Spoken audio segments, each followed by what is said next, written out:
Okay, sir. You can continue, sir. It's on record now.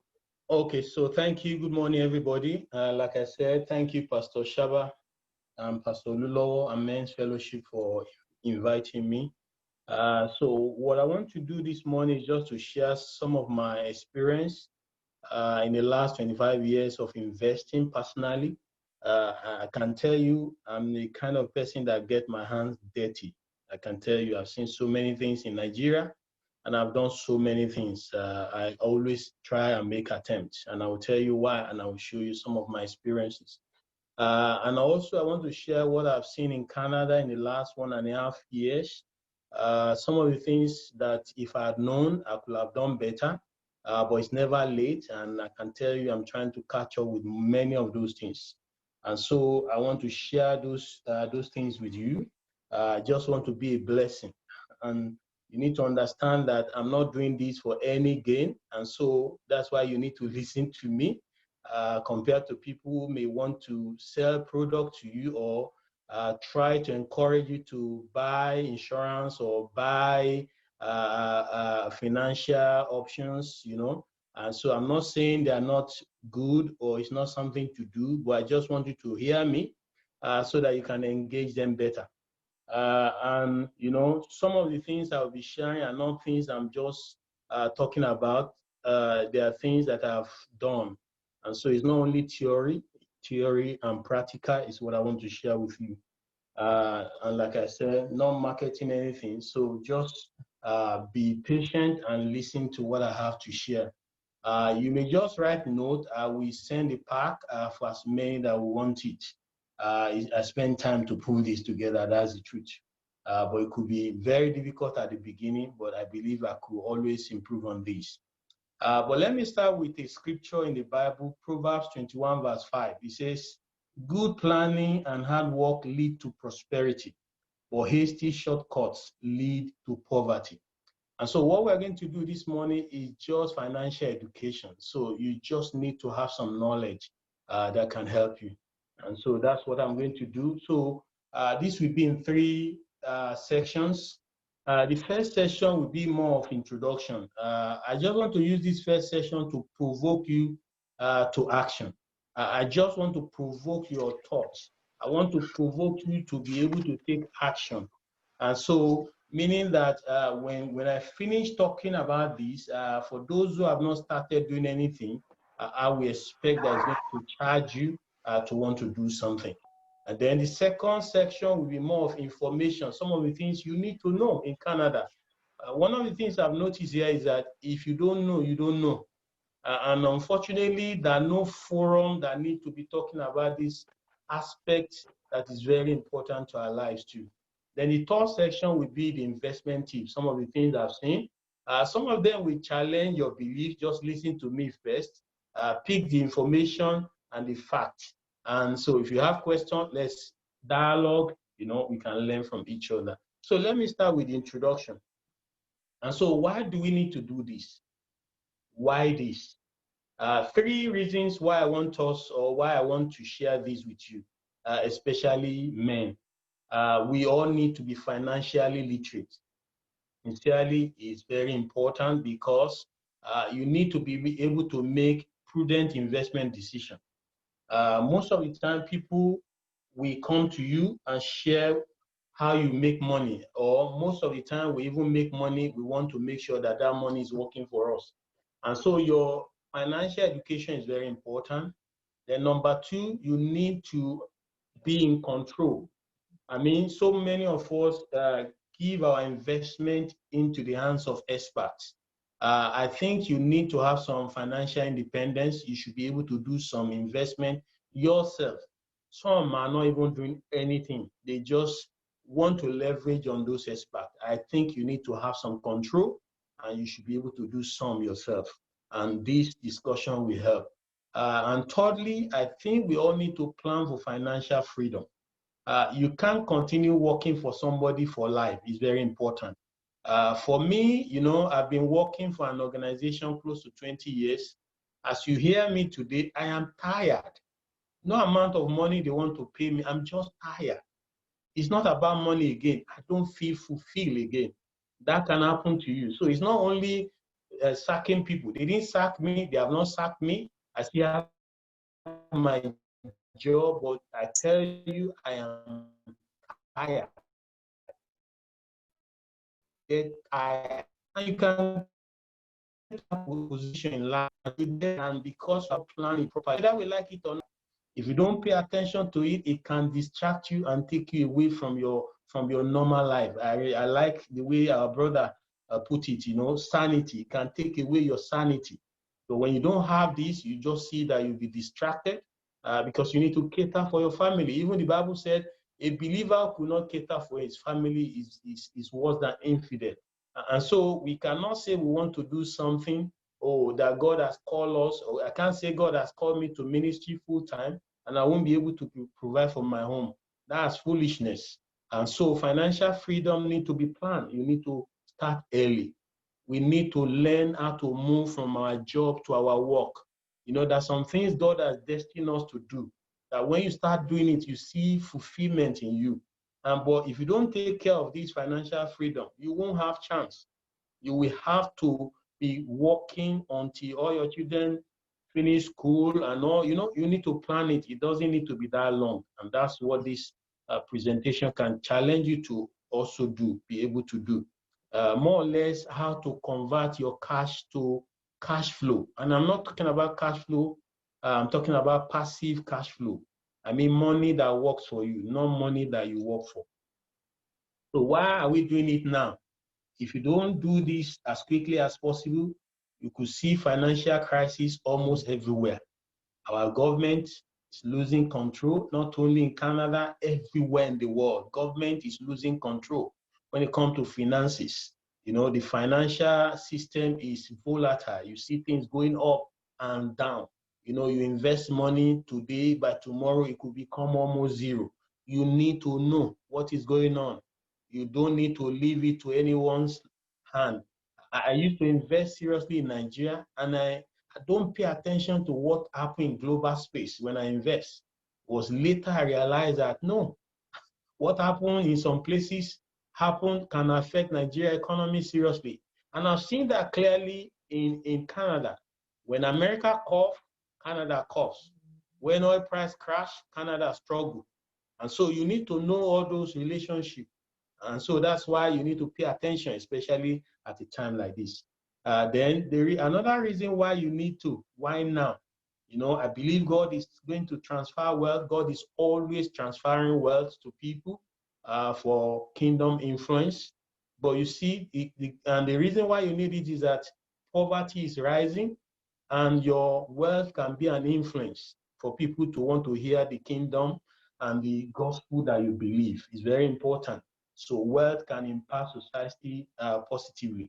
And so you need to pay attention to those opportunities that will come. We'll share some of them with you.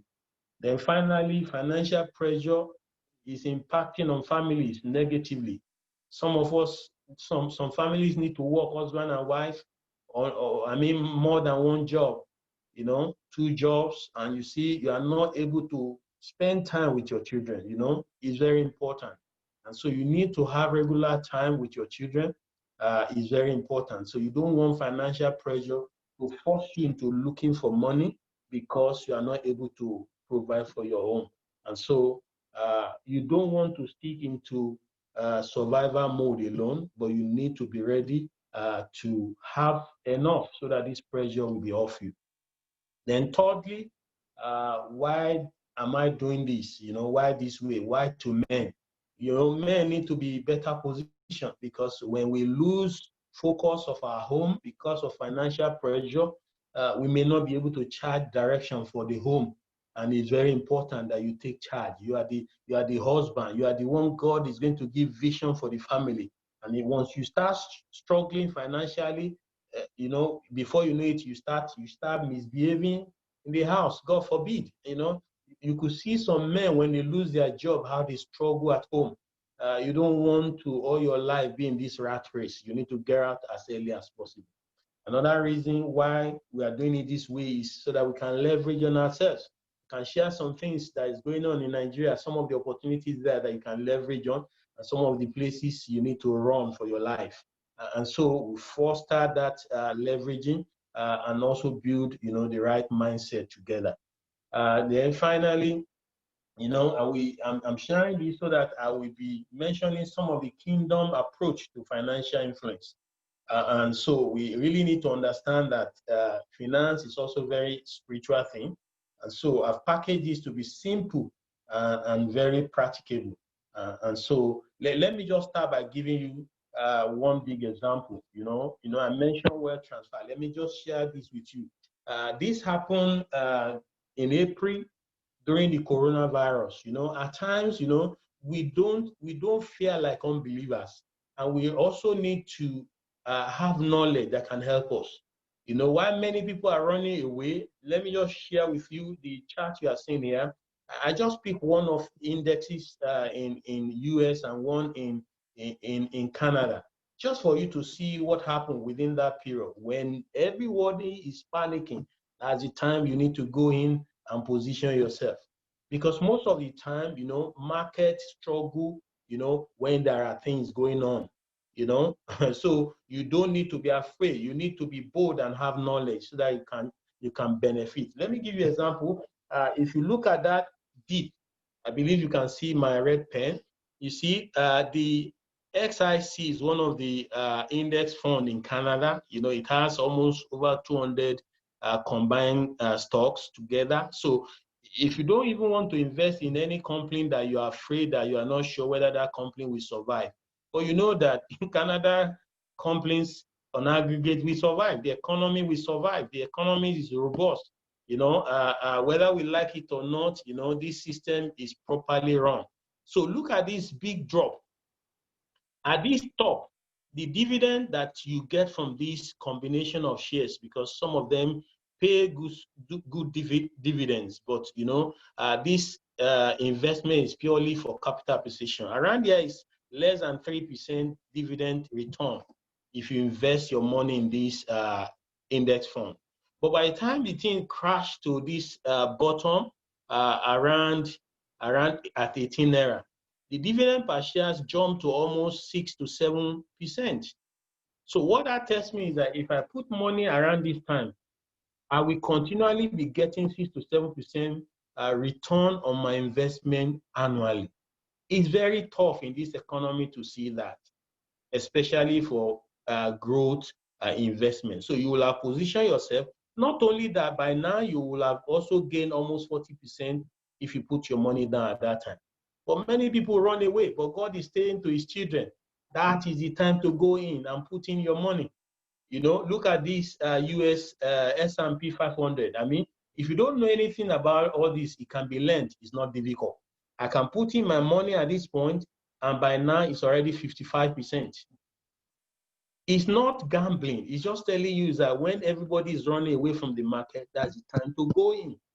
And so, but people don't know it. But you need to know, because at that point, you always have a big discount. The coronavirus, we just know that it's not going to be forever. And you see how the market even returns so fast. And so that's one example of missed opportunity. And that's why you really need to know. If you don't know, you don't know. For me, around that time, I've not even opened most of these accounts in Canada because I was in Nigeria. And so I was sending money in, but I had to move my money back when I realized that savings doesn't bring any income. But because I've not even watched the market, I was looking at the stock market the way it runs in Nigeria, but this is very different. These are companies that you can read up. These are companies that have been there for many years. And so it's very important that you know how this works. So let me focus on, what are the fundamentals? What are the things you need to know? So you can note your questions. Every slide has a page. So note the page so that when you're asking the question, we can get there and so that I can answer you.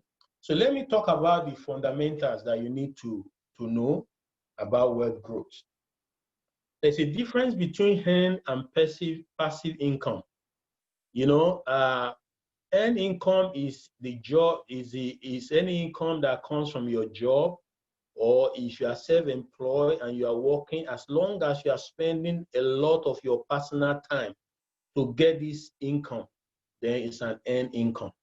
And so we don't want to live all our lives on earned income. You need to be financially free. And the only way is to get enough of this passive income. The difference between passive and earning income is that you earn passively. Passive income comes when you are not actively involved. That means I can still be doing my job and still be making passive income, income that require little or no time from me. Okay, so what's my definition of financial freedom? I said financial freedom is having passive cash flow. I've said that in the beginning. It's not easy, it may be easy to have cash in your hand, but to convert the cash to cash flow is a different ballgame entirely. And you need to know that, because it's very important we know how to convert cash to cash flow, because that is critical. Because if you have cash, cash can disappear. But as long as you have tied it down in a place where it can turn into cash flow easily, then whether you work more or not, the money will keep coming.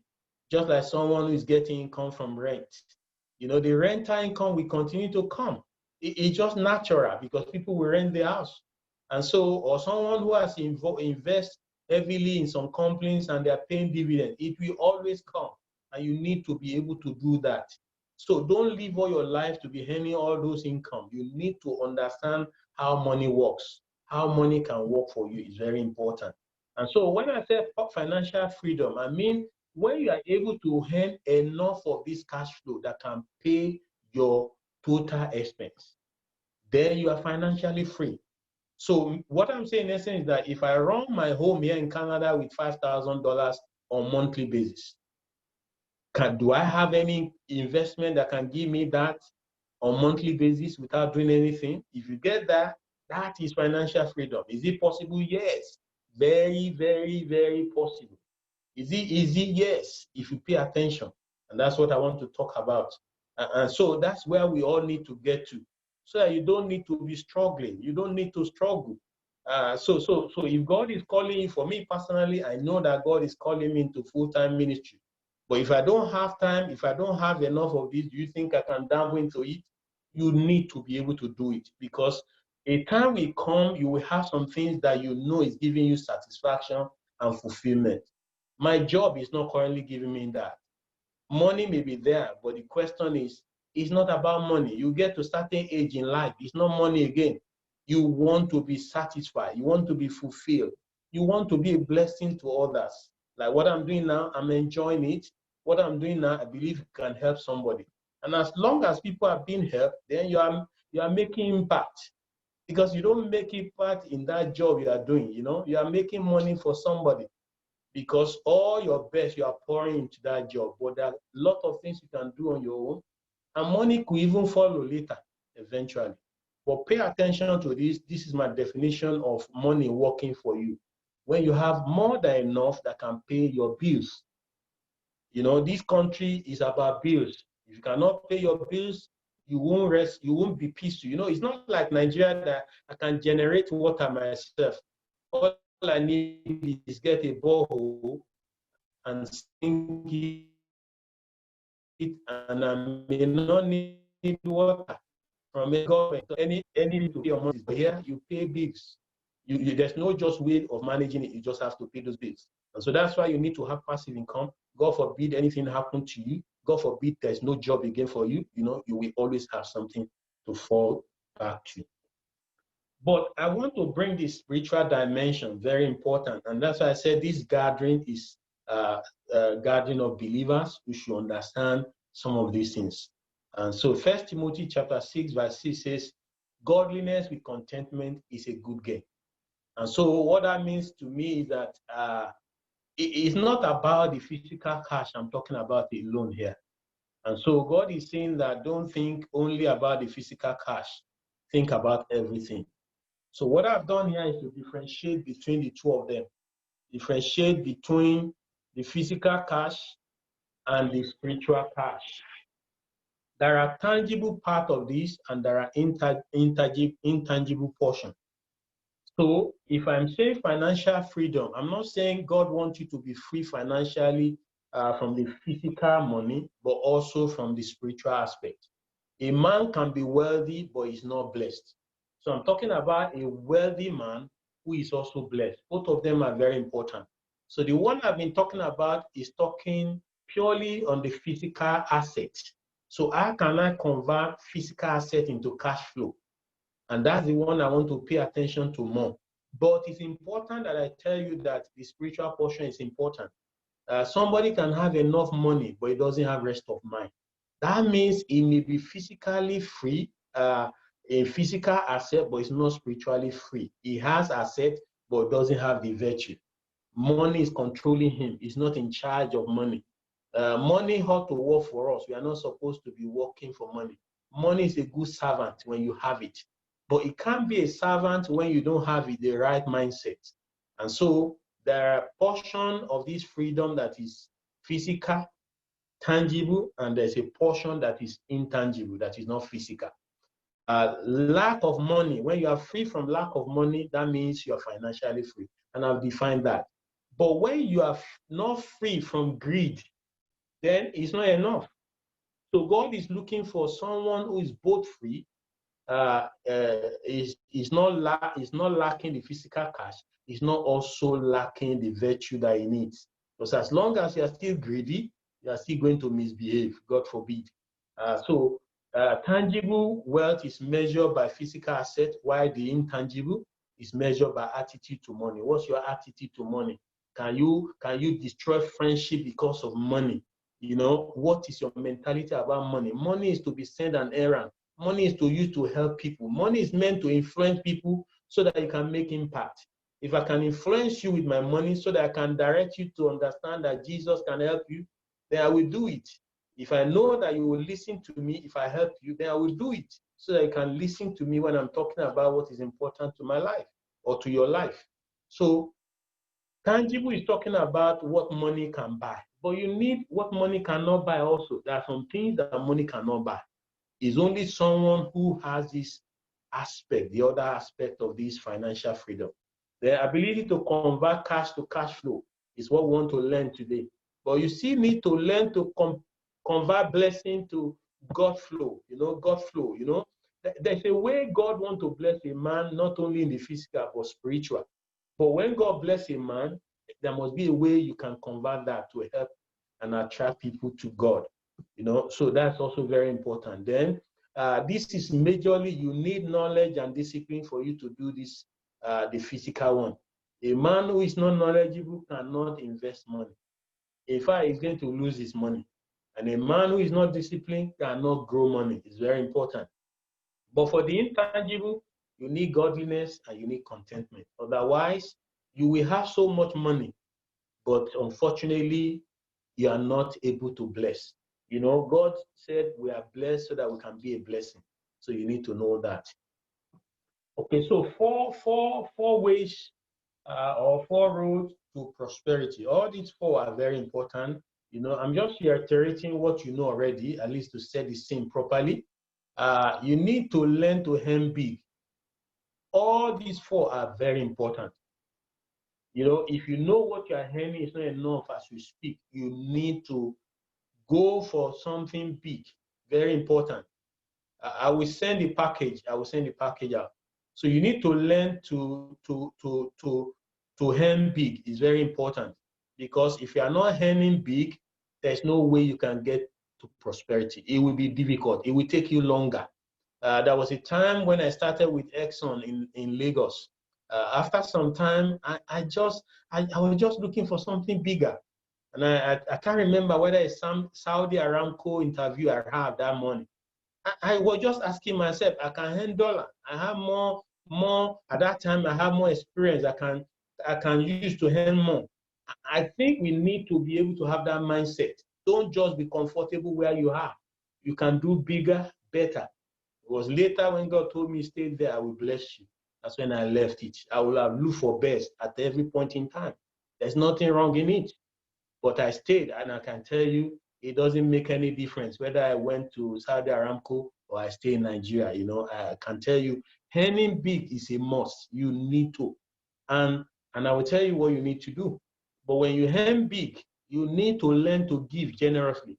There are some people in your life that you need to, as money comes into your account, you are wiring money into the account on a monthly basis. Because see, if you don't do it, you will be greedy. You will lose the spiritual aspect of what money is. If care is not taken, you become servant to money. You can't be. Money is a good servant. It cannot be the one controlling you. So that's why you need to prepare your mind. And that's why when they say people struggle to pay tithe, I don't understand. I don't. For me, I cannot understand. Because God is saying, I give you energy to work 365 days. You are not sick. You are able to go to work. And he's asking you, just give me 10% of the money. You are struggling. I don't know. But you see, you need to be able to. Because what that tells you is that it helps you so that you don't argue on some things. And as you begin to release and let go of those things, it helps you so that money will not control you. I'm not in the school of thought that say when you give your tithe, that's when God bless you. No, that's not what I'm talking about. So some people don't do anything. They pay the tithe and then sit down and say God will bless them. I don't see that in the Bible. It said we open the windows of heaven. It didn't say we pour the money to you. It will give you information. It will give you ability to make wealth. It's not going to give you money. You still have to use it. So, but giving is just to help you so that you will not be greedy human being. So that you will know that money is given so that you can trade with it. So that money is given so that you can bless people with it. So that when people are in need or community in need, you just want to do it. It helps your spirit. It makes you happier. It releases you from control of money. Then number 3, you have to save massively. And I will talk about that. You need to control your spending. Some of us are wasteful. You are seriously wasteful. You don't know. And you need to know that. So we're going to talk about that. Then you need to invest wisely. See, let me tell you, this number 4, investment. I used to believe that if I earn big, give generously, save massively is enough. I tell you, investing is very critical. That's why I say all of them are critical. Because you give to God doesn't mean that you may not lose money. If you lack knowledge that will protect you from losing money, you're going to lose the money. The outside that people are wicked, ready to take your money and you lose everything. You know, the system is packaged in such a way that if you lack knowledge, you know, Bible cannot help you. So you need to be able to read your Bible and also have knowledge of doing it. You don't go and do what you don't know. And so investing is also very important. So let me pick them one by one. And I told you, you need to develop skills that the world is looking for. People don't pay for you because they don't pay for time, they pay for value. And so if you are highly skilled in something that is not valuable to the world, I am telling you, it may not work. I'm a petroleum engineer, but sincerely, maybe fast forward, if you want me to go to school now, do I really want to go and read petroleum engineering? I don't think so. Because it may not be the skill that the world is looking for in the next 10 years. And so the question is that you need to decide to have skill that the world wants, something that everybody is looking for so that they can pay for. And it's always good in your area of passion. So for those who are in Canada who want to pick something new, I think you need to study and find what can earn you big in this land. I know that doctors are highly rewarded here, but that I believe there could be some other disciplines that you could get very high reward. So make sure you look for one. If I'm in one now and you are struggling, don't worry. It's just a time of little beginning. Go and get certified or go back to school. Whatever you need to do, you need to earn high in this land. And ensure that whatever you are earning is increasing. If I'm working for an organization, you need to be increasing my pay.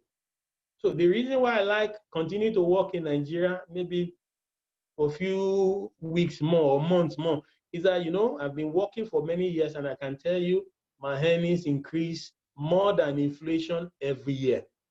So if you are doing that kind of job, I think it's good. But if you are working in such a place that 10 years your salary is the same, I think you need to be thinking something bigger. So this is okay. It's better to think that way. Target to be among the top 10% earner in Canada. It's possible. And the only way it's possible is that you study what do they want. Go and get certified, get yourself ready.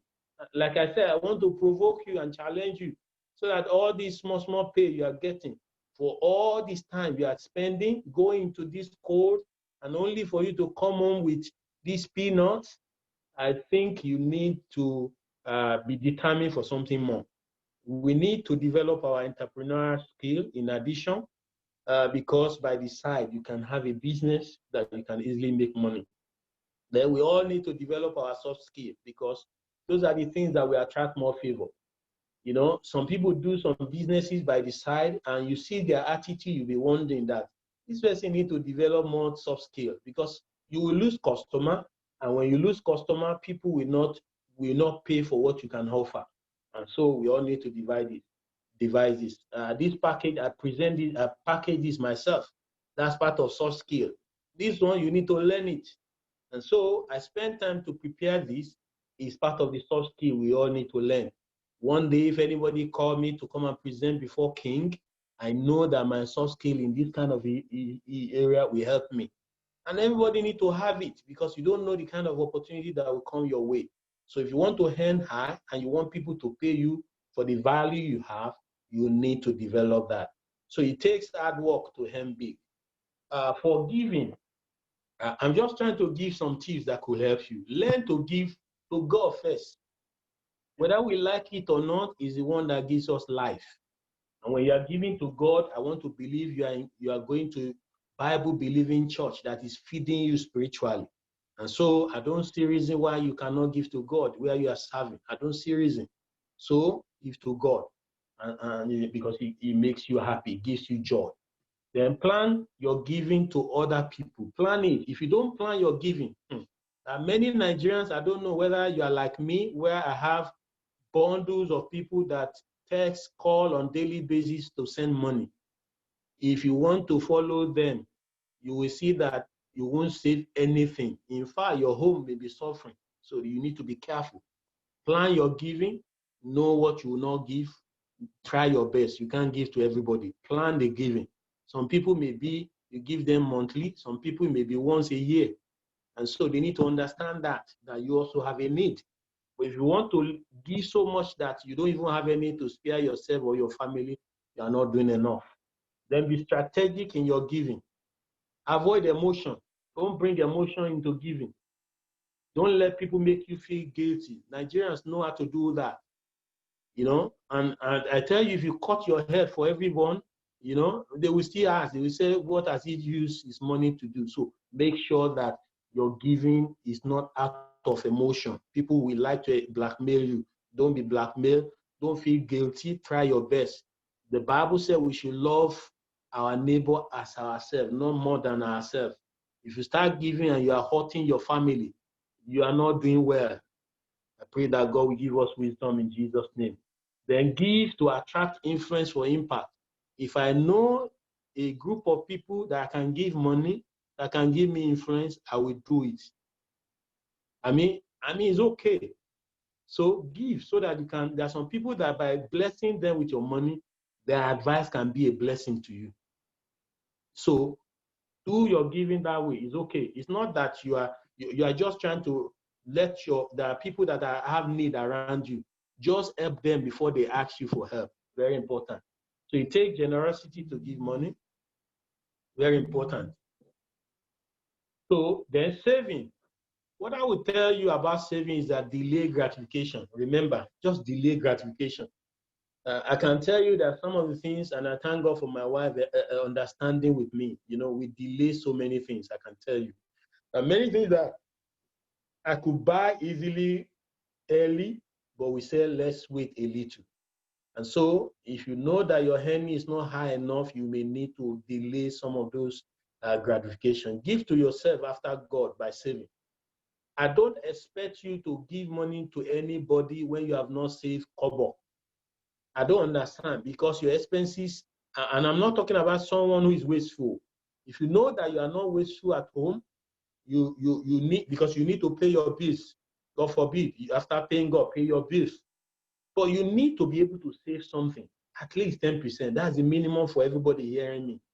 If it's not up to 10% you are saving, you need to go and work more to earn more. In fact, if you ask me, I would say target like 25% to 30, 50% of your earning. And one way to do that is that anytime you are getting increase, you don't just increase your expenses. Don't do that. Increase your savings first, because remember, you have already adjusted to a life. Delay it a little. So nothing more less than 10% that you need to save. Never spend without budgeting. Some people like to do that. I don't spend without planning. You know, don't never. Then deploy your savings into investment account immediately. You know, as don't make money to stay too long, and I will show you. But make sure you still have some saving account. So what I do is that I have checking account and savings account, which I believe most of us have. So anytime money comes into my account, I put most of my money in savings. Even though it doesn't attract much in my banking, in my bank account, I will show you how you can do better. But I still put money there so that I leave a lot. I leave only what I plan to spend for that month in my checking account. So I'm not moved by emotion in any way. So I plan what I want to spend. And also avoid debt on credit card. Pay back monthly. Never for once. I only use my credit card to build credit history. The moment month ends, I pay back everything every month. You need to do that. Then savings deduction from source is advised as much as possible. So if you can do investment account that they pick money from your account on monthly basis, do it. You know, in Nigeria, there's some savings I do monthly for almost 20 years. That is not less than 10%. Apart from my pension, not less than 10% goes into that account every month for 20 years. If you need to do that, please do, because it helps you, to be disciplined. So it takes discipline to save money. Then the last one is invest, because it's not enough to save the money. If you save it and you don't know how to invest it, you are going to lose it. And that, I lost a lot of money in Nigeria. Nigeria is a very, very tough place to grow money. It's a tough place. So, but it takes learning, and it takes discipline, and it takes you to also do a lot of research and ask questions. Don't go do what you don't know about. So, but this is the one that will help you into financial freedom, because it's not enough to have a pile of cash. If that cash cannot produce cash on its own, you are not doing enough. So ability to convert cash to cash flow is very critical. And the very first thing you need to do is to learn to invest first in your financial knowledge. And that's what we are trying to do today. You need to know. You need to. There are many things I know in Canada today that people who have been here for many years don't even know. I spend time to want to know. Time, energy, money. If I need to pay to learn, I want to learn it. I want to know it. You need to, because the knowledge will help you. I remember when I came newly, and someone is trying to maybe encourage me to invest RESP for my children and first knowledge. So the guy came to market their product with me in the house, and it was in my house for 4 hours. I wasn't convinced. I was asking him questions for 4 hours. I wasn't convinced that's attractive. Eventually, I did it, but later I stopped it because I said, I told you, you didn't give me full information. And so that's why you need to be literate enough so that you can engage these people. And I will share some of them with you. So number 2, set financial freedom target. I have target. I told myself I'm going to work for this long. By age 45, I should be out of job. I should be free. So I waited because I never had my Canadian permanent resident yet. So I had to wait till 50. So you need to be able to do that. Set target for yourself. If you don't set the target, it's not going to work. You need to get to a time where you want to be on your own. Maybe you want to invest your remaining time in an intellectual property. For me, I will write a book, the world will read it. But you think it's easy to write what the world will read? You have to produce what is not there, have. So it takes time to do those kind of things. And so you need more time for yourself. Your employer is only using you. And so the best is to set a target so that you know when to get off. Then convert your cash into passive cash flow. I'm going to show you some of them. Then target multiple streams of income, not only in one area. It can't be in one area. It cannot be in one area. Very important. Then diversify your investment portfolio. I will show you what you can do, how to do that, how I do mine, and that will really help. Then include recession-proof assets. You know, there's some investment you have. The moment market crash, you struggle. But let me tell you, for your information, even in the midst of this pandemic and this crash, there's some indexes and shares that are bought in this land that they are still paying dividend on monthly basis. Why? Because the business is still running. You have to pay for utilities. So if you invest in such company, money will be coming every month, whichever way. And so if you hold that cash somewhere without knowing what to do with it, you are just wasting cash. You need that money to work for you. So it takes determination to grow money. Very important. So let us start.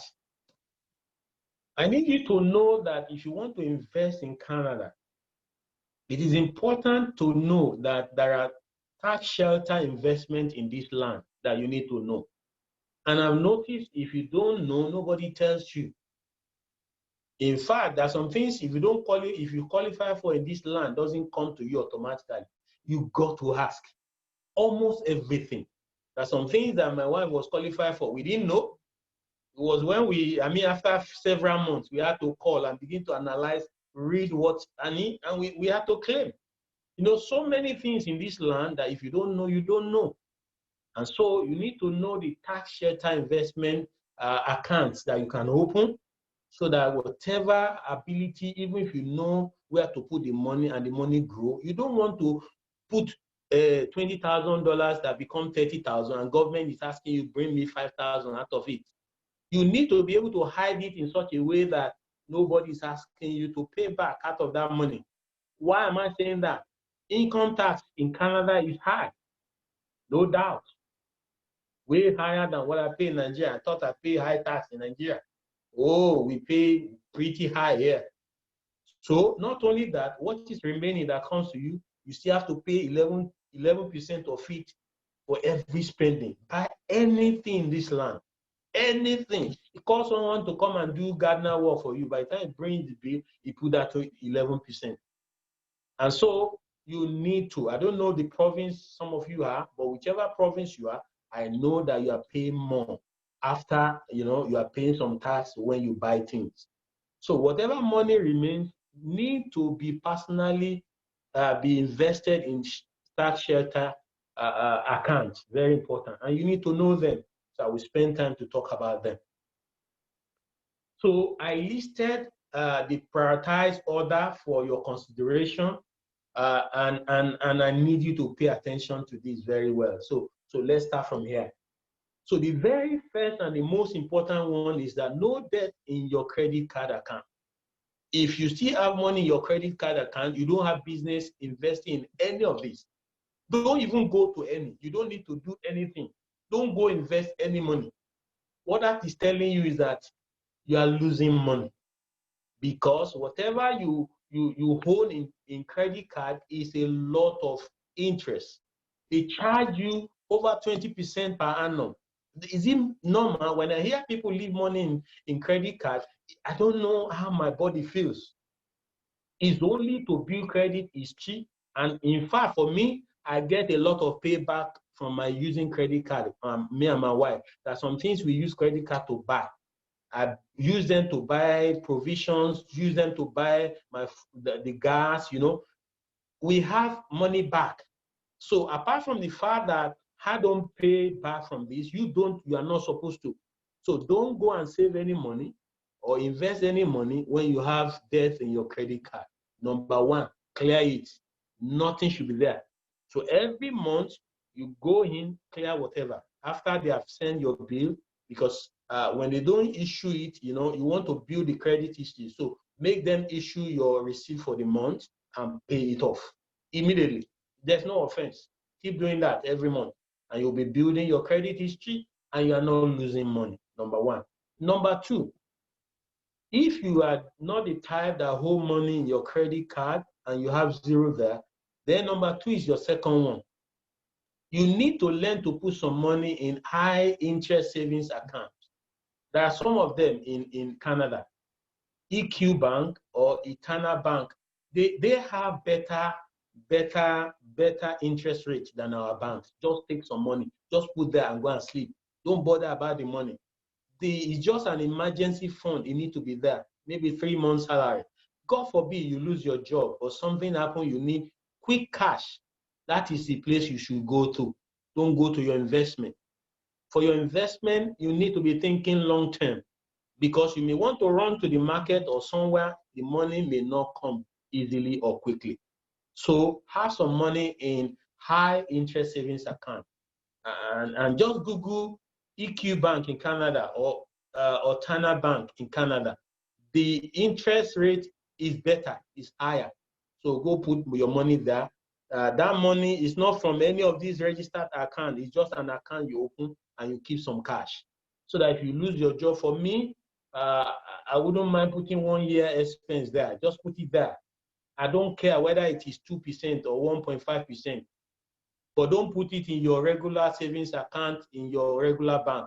Those ones are 0.1%, 0.2%. Those ones are thieves. You need to take the money out and put it in a better place. But it has to be, whether you will not put it there, if you don't want to do this, that's fine. But make sure that you have some money that are there in case of emergency. Very important. Maybe 3 months salary, put it there, or 3 months of your monthly expense in your house. Put the money there. Then the third one is register education savings account. I'm going to spend time to explain each of them. RESP. If you have not started putting money in this account and you have children in Canada, I am not happy with you. I am disappointed. I'm sorry, except you don't know about it. If you know about it and you have some money, you need to be. This is number one if you want to invest money. This is the first account you should put money before you do any other one. And I will explain. Then the next one is tax-free savings account. They call it TFSA.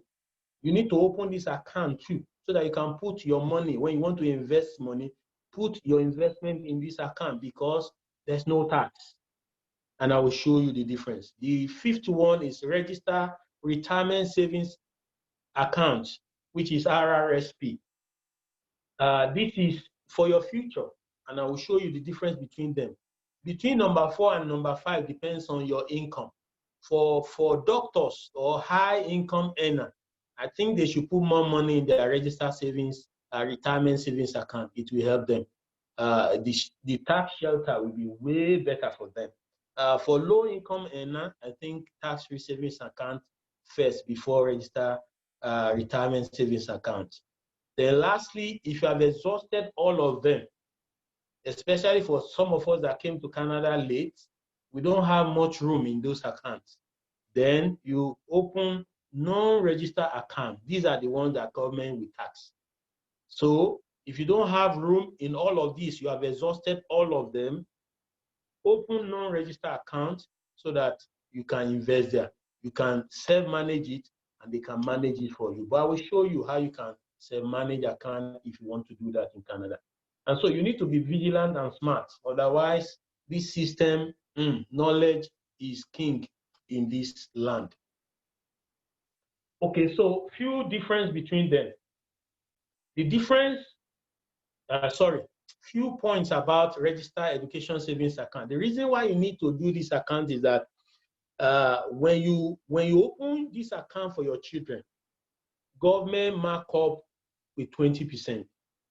Tell me which investment can give you 20% return immediately. And so if I put, and you have maximum of 2,500 per child per year. So if you have not opened this account, you need to. If you are not optimally utilizing this account, you need to. So 2005 for each of your child, government will put 20% on top. And that money will be invested. You will invest the money, whether mutual fund or whatever. I will show you what you can do. And so invest that. If you have 3 children, that means plan 7,500 to put into that account every year. Every year. Yes, every year. Every year. So spread it monthly. Then number 2, know that this savings is between age 0 and 17. Once your child turns 17, you cannot invest for that child again. My son is 17, so I cannot attract anything again. So for those of us that came late, unfortunately, but for those who have been in this system for a long time, I expect you to have utilized this very well. Otherwise, you have lost money. You cannot go back and say you want to do it, and that's the problem with this. Even if you now have more money now, you can't go back and say, yeah, government, bring your grant. The grant is gone if you don't do it that year. So please, you need to do that. You have a maximum of life contribution of 50,000 for each child. So for people like us, I put some money there just to invest myself so that they won't tax me. I have room for each child to invest 50,000 without tax. So if I cannot get the grant, and I can put this money to also invest for my children, tax covered. So you have maximum of 7,500 per child for a lifetime. So meaning that that's already growth. So imagine someone that started early and that money is also growing. That 7,500 can become 50,000 before your child goes to school. So you imagine the power of compounding interest. If government is putting this money 500 every year in addition to your own 2005, and that money is growing every year, you imagine what that money will be by the time it's time to go to school. So you need to do this. The income is invested and it's tax-free. You can open individual account, you can open family account.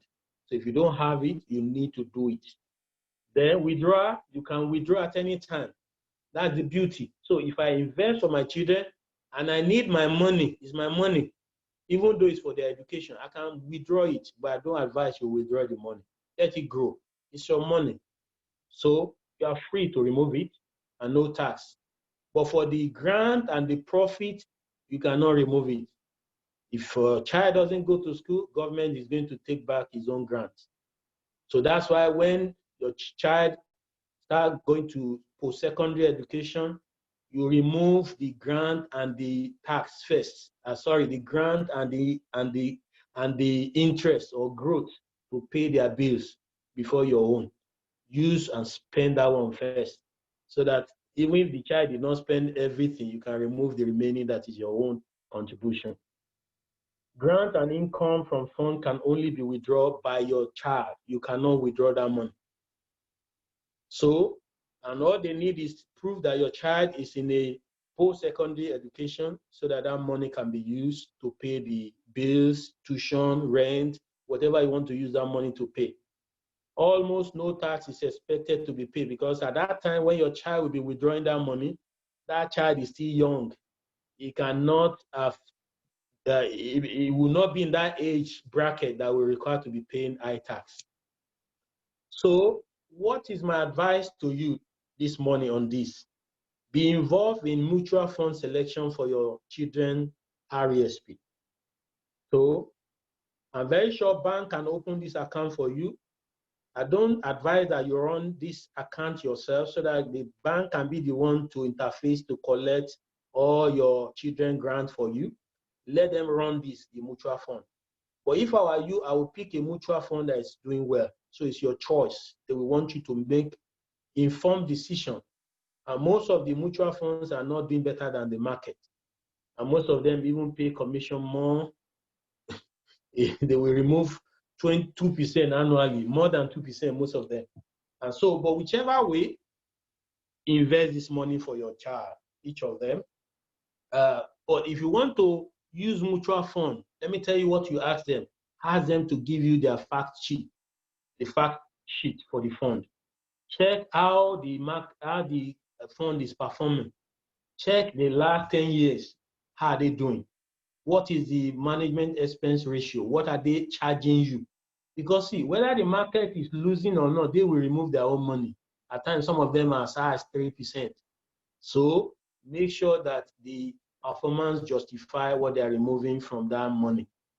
Okay, be careful with using first knowledge, knowledge first. For those who invested in knowledge first, I didn't have very good experience, but be careful, ask them questions. It's very important you ask questions. They have front-loading commission, which I don't like. The front-loading commission is also based on money that you have not invested. They will say that your child is age 0, he has 18 years. So within 18 years, you are expected to invest 40,000 for this child. And it will remove commission of 40,000 from day 0. For me, it doesn't make investment sense because present value, future value of that 6% is removing from year 0. You know how much that money will be? So I don't like that. And not only that, they also have EMIA. They didn't tell me. And so those are the questions you need to learn to ask. Think long term for this investment. Avoid early withdrawal. Don't take the money out. Leave it for your children. It's compounding interest. That money cannot be wasted. Even if that money grows and none of your children goes to school, God forbid, that money is still not lost. The grants government will take, but the interest can be sent into your retirement savings account. It's allowed. Some people don't know, but it's allowed. But I believe Nigerians will always have our children going to school. Okay, the second one is tax-free savings account. So this account, for every individual in Canada who is 18 and above, government give us room per year. So for some people who have been around for almost 10 years, like Pastor Shaba, who has been around for some time now.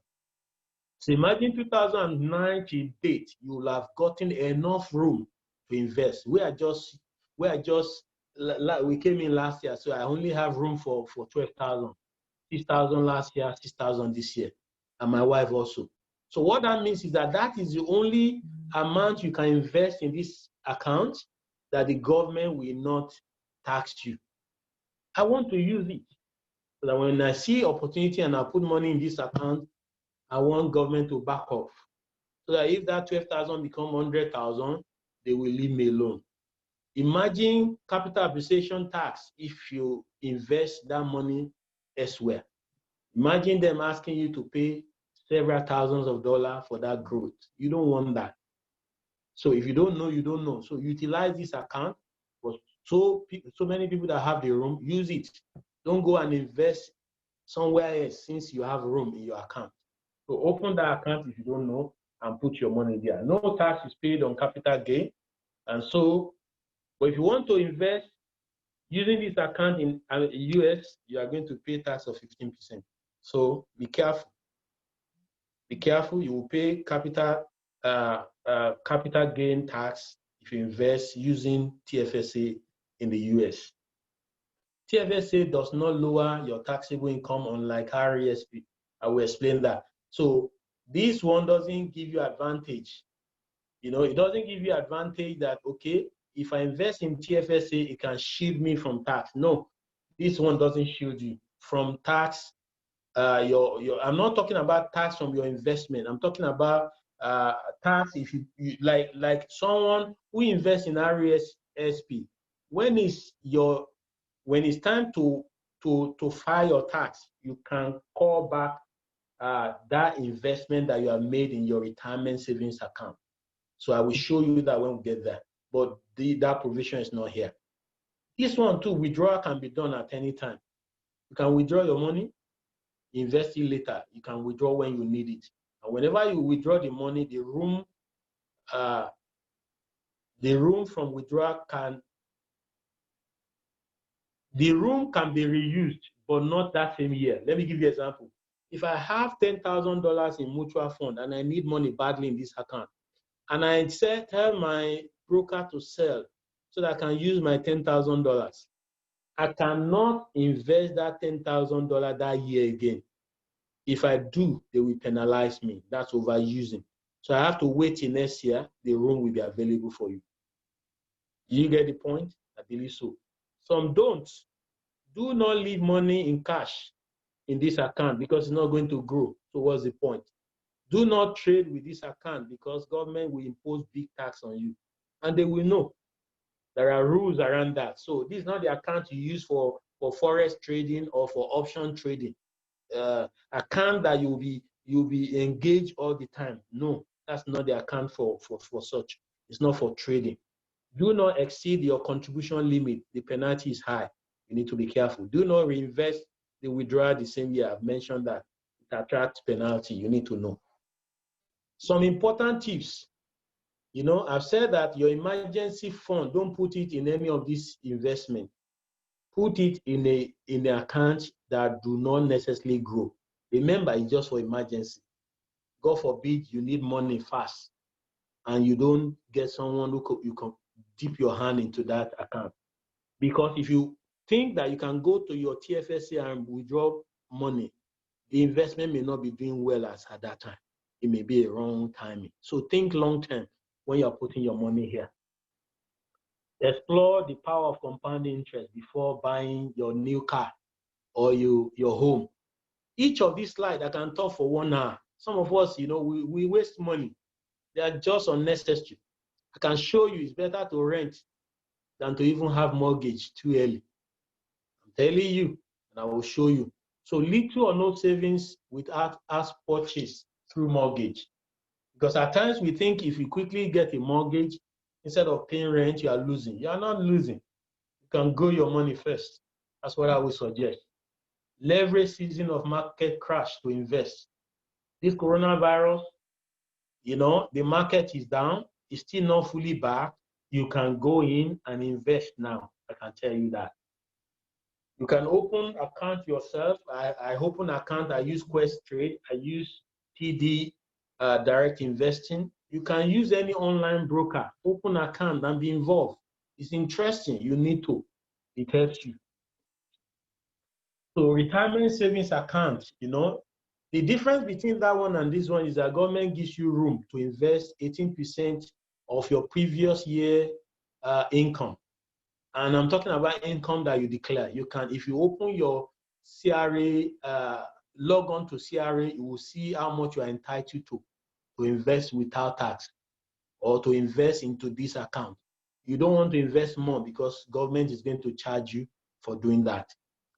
For 2020, the max is $27,230. So for those earning more than $150,000, you don't have more room because you earn more. So 150K, we earn you close to that. And so you have that room to invest in that account. For those of you who have been in the system for a long time, I believe your room will be bigger than some of us that just came in 1 year. So it's only last year room that I have. So if you invest into this account, you will not be paying tax. But it's better you do it for future because if you withdraw the money, you're going to pay tax. So leave it for the future. The only danger or disadvantage with this one is that no reusable room after withdrawal, unlike the TFSA. Once you pull any money out of this, you have lost the room forever.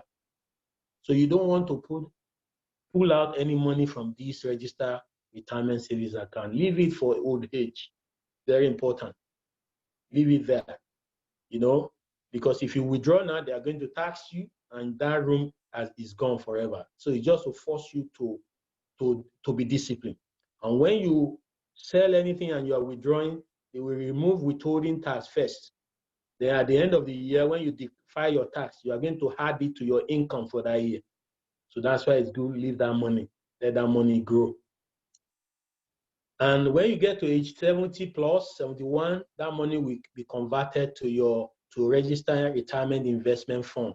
So that money will have grown to several thousands, if not millions, if you do it religiously. And that money, you can use it. So that's why at times putting too much money in insurance. I'm just wondering, why do people need putting too much money in this insurance? These are areas you can put a lot of money so that it can grow wealth for you.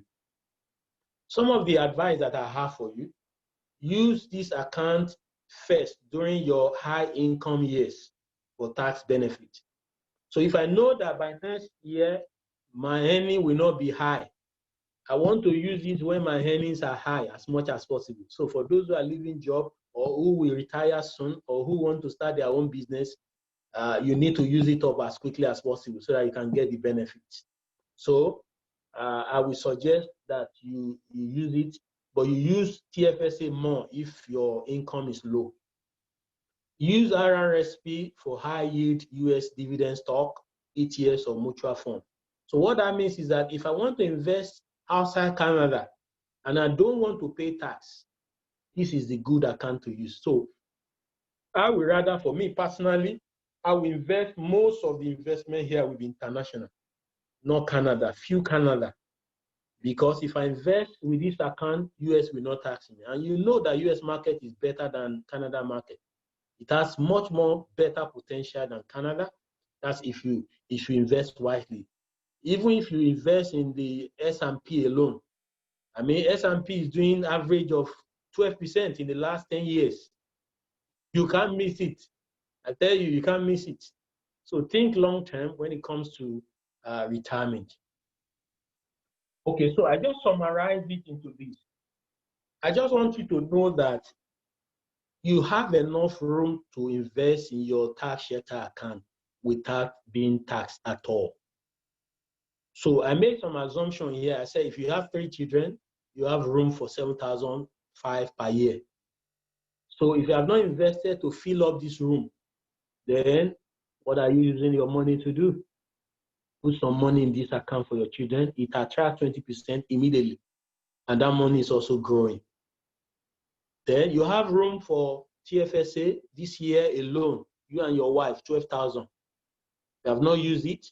It's not waste. You can use it next year. But I would suggest that you use this first before you start investing elsewhere. Then RRSP. I said if your income, you and your wife in a year is 100,000, I'm just assuming 18% is available for you. So even without logging on to your CRA, I know that your provision, if your income tax that you filed last year is based on 100,000, I'm very sure you have this 18,000 room that you can invest money for your future. Then if I had all the 3, that means 37,000 per year you can invest without tax. If you invest 37,000 for 20 years, I tell you, by the time you get to old age, you are talking about several millions of dollars. And so I'm not saying you will get up to this, but I'm just saying depending on your family income, just make sure you're investing something for the future. Very important. So let me quickly give you some tips. My time is fast spent. The first thing I would say is that when you're investing money, invest in multiple streams of income. Don't put your head in one basket. Some people, it's only stock that they have. They don't have any other instrument or investment in any other thing. That is not good enough. So the key is in your hand. You need to invest in at least 3 areas. So if you look at all these 5, money is not coming in at least 3 of these. You have not started though. So I want to encourage you, you need to be able to do that. Invest in at least 3 that is bringing money on monthly basis or yearly basis. Whichever way, the money that you can call passive income, very important. So if you invest in deep deposits, fixed savings, treasury bills, that will always attract interest. So that may not be very attractive here, but this is very attractive in Nigeria. So this one thing I can tell you in Nigeria that you don't totally let go. Euro bond in Nigeria will give you at least 5%, I'm sure. And your money will not reduce. So I can tell you, you can still be putting some money there. Not Naira, because Naira is losing value. So don't go and put your hard-earned money in Naira in Nigeria. I mean, it's not going to work. The valuation is finishing your money. You need to be careful. If you put investment in mutual fund indexes, dividend, you can be getting dividend every month or every quarter or every year. Real estate, so for me, I don't invest in stock that will not give me dividend, at least quarterly. So I look for the ones that give the highest dividend. And my benchmark is 5%. There are some in the market today that are 10% plus. Those companies are not going to crash. those companies are still doing business. They will continue to make money. So if you don't invest money in them, you are losing the opportunity because the opportunity is there. So put money in stock, mutual fund, indices, put money in real estate. Either you manage it yourself or you put money in real estate investment trust. I will tell you about that too. They bring rent to you every month. Start somewhere. You need to learn to start somewhere. Put money in bonds because there are some times that you just need to put some money in bonds. Coupon comes every 6 months. Collect them. It's part of cash flow. Put money in businesses, group business, personal business, family business. Money comes. It's part of the cash flow. You need to be able to do that. Then finally, intellectual properties. Write books. Do a video. Online things that bring money. Some people are earning money every month. Do it. At least be interested in at least 3 out of these. It's very important. So let me quickly share some of my tips with you. You may not fully agree with me. It's fine. This is just an advice. When I came newly here, I was bent on renting, on buying house immediately, buying property. So within 3 months, I had to make that happen. I forced it to happen. But let me tell you, there's no reason for any rush. Because when I did the analysis eventually, especially when I wanted to invest in real estate myself, I realized that it's not as profitable as people think. Except you are maybe in Toronto or you are in Ontario where capital appreciation is way more. And you see most of those properties are overpriced already. But it's okay if you know that capital appreciation will work for you. But in Saskatchewan, you need to be careful because those properties don't appreciate that much. You need to be careful. Because the reason why I'm saying that is that there are some unrecoverable expenses if you are into mortgage. If you are paying mortgage, there are some expenses that doesn't come back to you. They go. So it doesn't make any difference whether you rent a house or you buy a house. The reason for me is I needed a big house. I think it's okay. So let me give you an example. $500,000 property in Aberlandi. I'm just giving an example in Regina for those who know. Let's say that property, if you had rented it, you are paying $1,500. It could be more. I'm just using a hypothetical number. And I listed some unrecoverable expenses that people don't pay attention to. Whether you like it or not, no matter the property in this land, no matter whether you are retired or not, you will always pay property tax. So let's assume it's $4,000 you pay annually. Mortgage insurance, you have to pay mortgage insurance because if you take a mortgage, God forbid anything happen to you, you need to be able to insure that money so that, God forbid, if you die, your family will not be sent out of home. There must be a covering that can pay that money off when you are gone, God forbid. So you need to buy mortgage insurance so that it covers you. Covers your family if you are gone, God forbid. So when you pay such money, do you know what that means? You are paying more because that money is gone. Then, because most of the time we don't even die because we won't die by the time we pay off those money. So they are gone, whether you like it or not, but you still need to do it. Home and fire insurance. Nobody will even borrow you money without having this insurance. Because if fire happens, no bank want to incur the bill. So they want to recover their own money. So they will force you to do this insurance so that insurance can build the house again. The mortgage interest, people don't pay attention to this, and this is the most important part.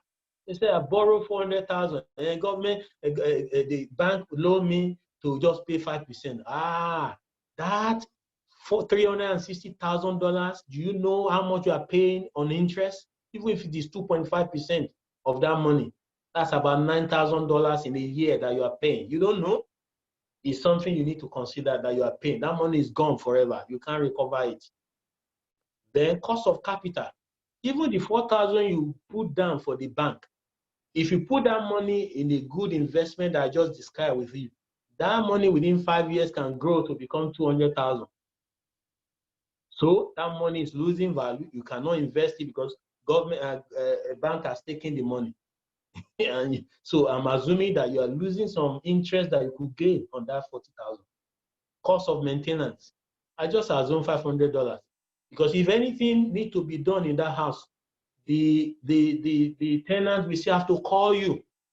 So this house that I have, I know how much I'm using to maintain. So I total this almost 1,004 on monthly basis, 17,000 in a year.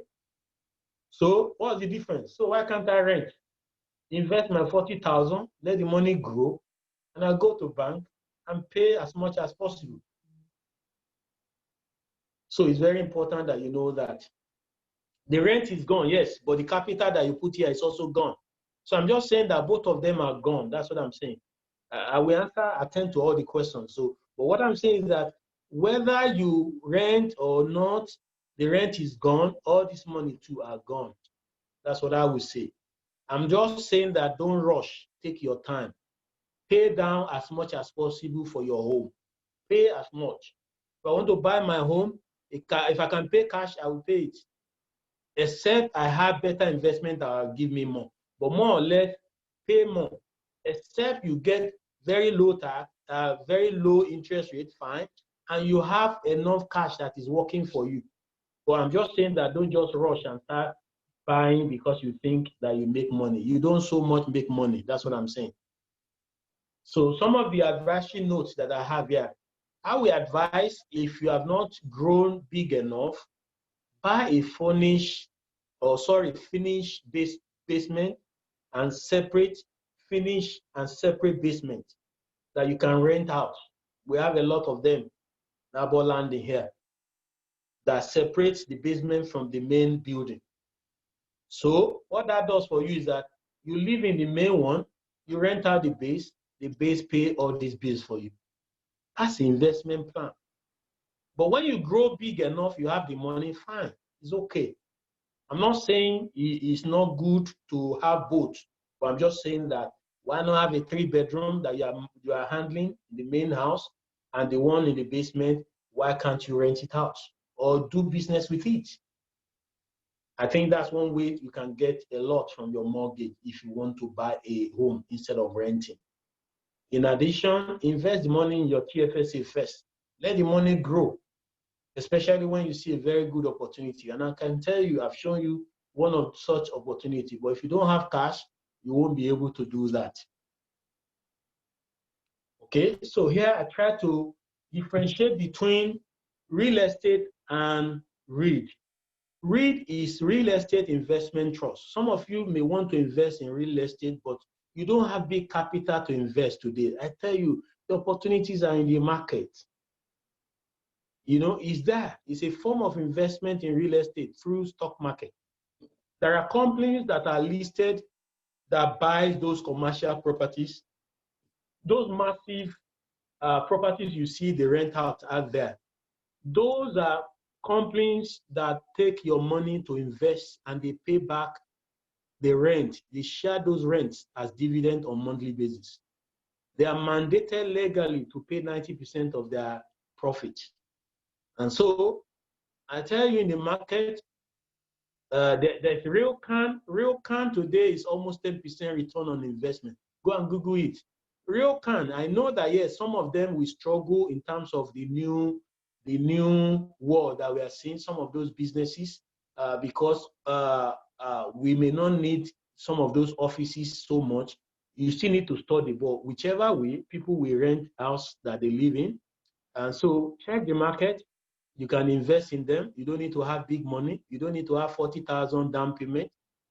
2,000, you can invest and leave it there. It can grow and it can also pay you dividend on monthly basis. So I differentiated between that and if you want to invest in real estate. For those who already have their home and you have extra money, you want to buy a property, you want to invest. Remember, I've shared with you that these are the money that comes with your property. When you buy property and you say you want to be getting rental income, remember all these bills. Remember, please. I try to compare self-managed real estate with this real estate investment trust. This one, capital No matter how much you have, $500, you can invest in property in Canada. Expertise, you don't need to know about it. Experts are already managing this fund. So they are the ones that invested on all these commercial malls, residential places, industrial sites, offices, shopping malls. You can invest more. You don't need to be expert in real estate. Then control. That's the advantage you have when you manage it yourself. Because market sentiment could affect your investment. But I will use it to my advantage for people like me. I won't buy them when they're high. I will buy low, I will sell high. I won't go and buy them when they're high. I will check their earnings per share. I will check their dividend percentage. I will check their performance management. How are they handling it in the last 20 years? Some of them consistently pay dividends in the last 50 years. Some of them pay growing dividend in the last 20 years. It's no brainer. And so instead of you cracking your head, putting the money to go and do it yourself, you can invest the money as much as you have. Then another advantage this REIT has is that it's a diversified portfolio, not necessarily residential alone. You can invest in those malls. And so then liquidity, you can convert your cash to asset, your asset to cash today. But if I want to sell my house now, I need money. It will take some time to sell it. Then taxes is the advantage that you have if it is your own, because you can bury all these things inside it, and so that you can now pay tax on whatever remains. But like I told you, this is even heavy on its own. I wonder what will remain for you. What remains for you is usually small, and you need to believe me. I'm serious. If you have a property, you want to argue that with me, and you use that property for rent, let's dialogue. I tell you, the return is not as big as you think, except where you are sure of capital appreciation. I buy a property of 400,000, I put a down payment of 40,000, and the property becomes 500. That means 40 has gained 100 for me. It's no brainer. But make sure you're investing in places where the capital appreciation is there. Then finally, you want to put your money where there will be peace of mind. Even my own house that I have here, I tell you, someday the garage will not open. Someday some doors will not open. And anytime you call people to come and look at for something here, they will first of all charge you $120. And you ask yourself, this is my house, so if I rent out too and they're having issues, don't you think you will pay all this money? And so maintenance costs those peace of mind. You just need to know all this, very important. Then I also want to share with you, this is my own mutual fund compared to ETFs. ETFs, these are funds, because most of the people here, I notice everybody's investing in mutual fund. I tell you, there are a lot of places or things you can invest on that does better than mutual fund. Better. So mutual funds are actively managed by professionals, and those are the ways they bamboozle people. Their commission is very high. Some of them charge you 3%, 2.5%, whether you make money or not. It's buried into your investment. People don't know that. You need to know. So meaning that if somebody is taking 2.5% annually from your money for the next 20 years, you know how much money he has made. And so mutual fund, I don't have problem with it if you don't have time. But even if you have time, be able to engage them and ask them the right question. And I listed some of the questions you can ask them under. Ask for their fact sheet. Check their performance, historical performance. Ask them what is their management expense ratio and other charges. Compare their performance with benchmark. Find out, is it doing better than even the market? So you need to know that. But for ETF or index market, you don't need anything. These are passively managed funds. The MER on them are very low. Some of them are even 0.04, 0.05. They are very low, 0.1, very low. Some of them, and they grow money for you. So year on year, they grow money for you. And not only that, most of them pay you dividend. Most of the mutual funds, you just see your money growing. But these ones, not only that you are seeing capital appreciation, the dividend is also growing. I'm doing both of them. And I can tell you, I've seen the difference between them. I'm seeing the difference. The only difference between mutual fund and this fund is that for mutual fund, it's easier to leave it for long term. Even though you can tell them to sell, but it's not as easy as the other one where I can say, sell this, I need money. You know, the temptation could be more for you if you buy ETFs in the market yourself. I can decide that, oh, I need money, let me go and sell. So that's the only disadvantage I see in it. But I tell you, they are very, very good, you know, very good. If you want to know more, I can share more, throw more light. Okay, so let me talk about portfolio balancing. This is also very important. So I said have money in at least 3 or 4 or 5 areas for your future. Don't depend on only one area. Learn to balance your portfolio. I said general tips I put here is that, you know, base your portfolio on volatility and risk, return on investment, and your age. A man who is old, me, I'm 50 now. I'm 50 this year. I'm beginning to diversify a little based on my age. When I was 30, there are some things, aggressive things I do that I cannot do now. So by the time I get to 60, it will change. And by the time I get to 70, oh, it will be a total change. You need to know. Stock market is very volatile. Bonds are much more stable. By the time I get to 70, it's likely most of my money will be in bonds, you know, be in not even real estate, you know, except real estate that I know that the income is clear and I mean, is clear for me, or royalty. So I want to make sure that I balance my investment. So let me show you what I drew here, just as an example.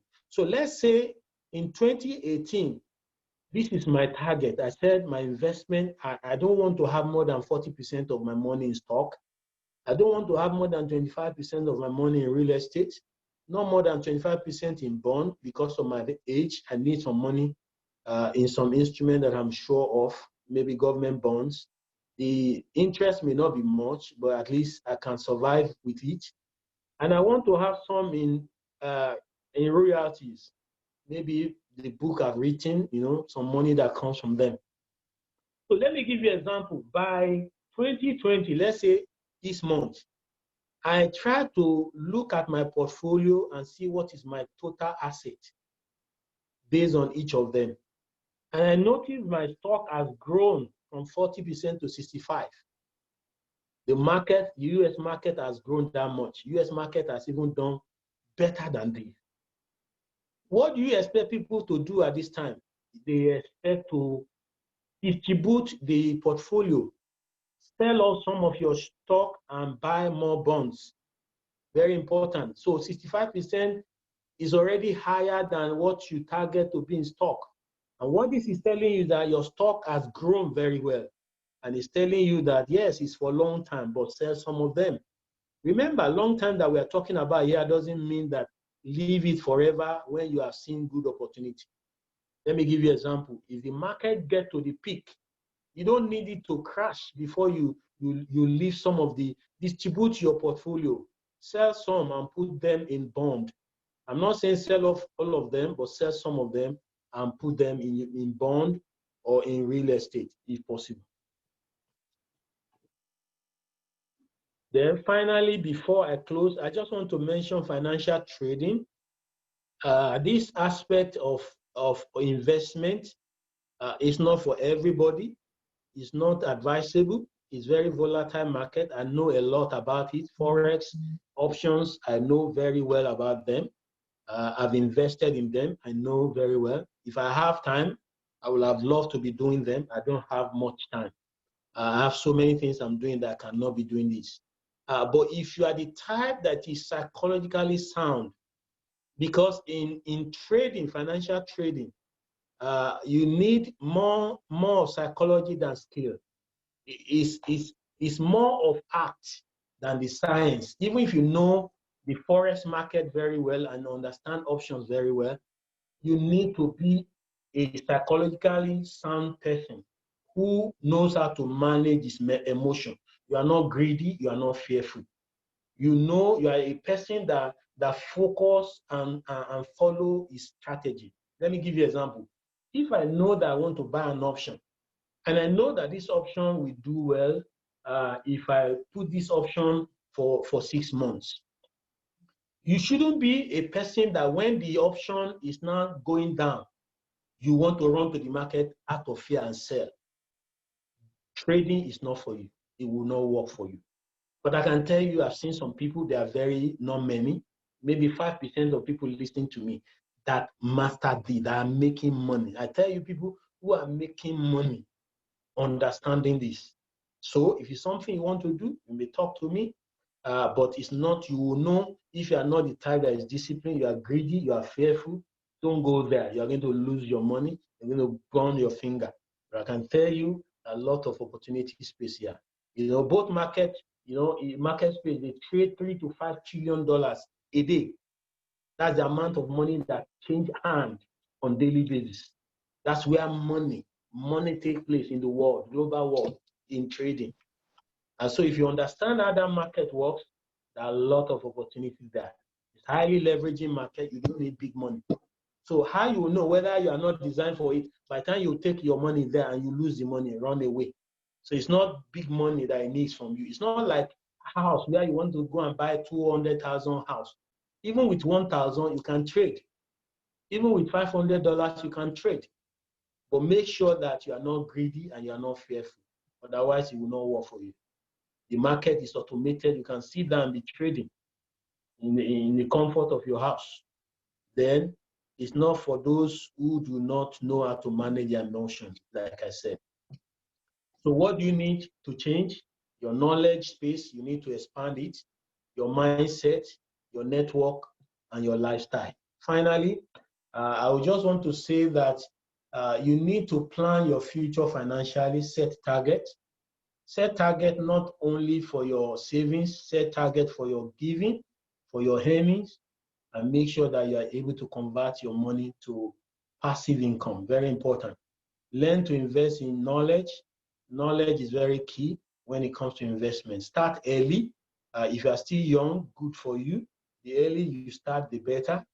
You need to leverage on the power of compound interest because your money is growing, your interest is growing. For those who knows how to invest on your own, I invested in some stock that have what we call DRIP. DRIP is dividend reinvestment plan, where when dividend comes from your shares, it reinvests automatically. And you will notice that as your stock price is growing, your stock unit is also growing. The market is there to help you. So be involved. Don't leave everything in the hand of the financial expert. They don't know everything. And so if you want to leave it in their hand, have knowledge enough to engage them.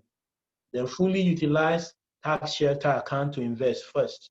Don't go and open an account where they will be taxing you when you have not fully utilized all the tax shelter account. Then learn to network, talk to people, ask questions. I wish I heard this before now. I would have done better.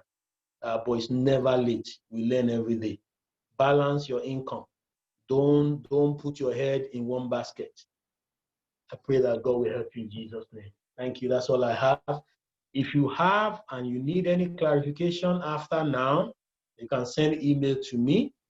And you have some knowledge you want to share with me, please, I don't mind too. I'm also learning. I want to learn more. I'm doing this so as to help people. And I hope people will be able to help me too. And so I'm open, and the floor is open to your question. Thank you.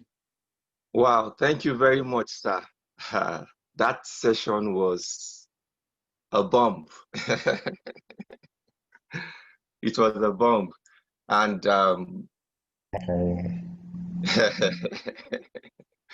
yeah, so we are going to go to a question and answer session. But before we do that, I want to call on Dr. Ebenezer. He has an information to pass just for like a few minutes, then we go to question and answer. Dr. Didi, you want to answer? Yes, sir. Hello, sir. Yes, sir. Okay. Yeah, yeah. Uh, Thank you so much, Pastor Lege, for that.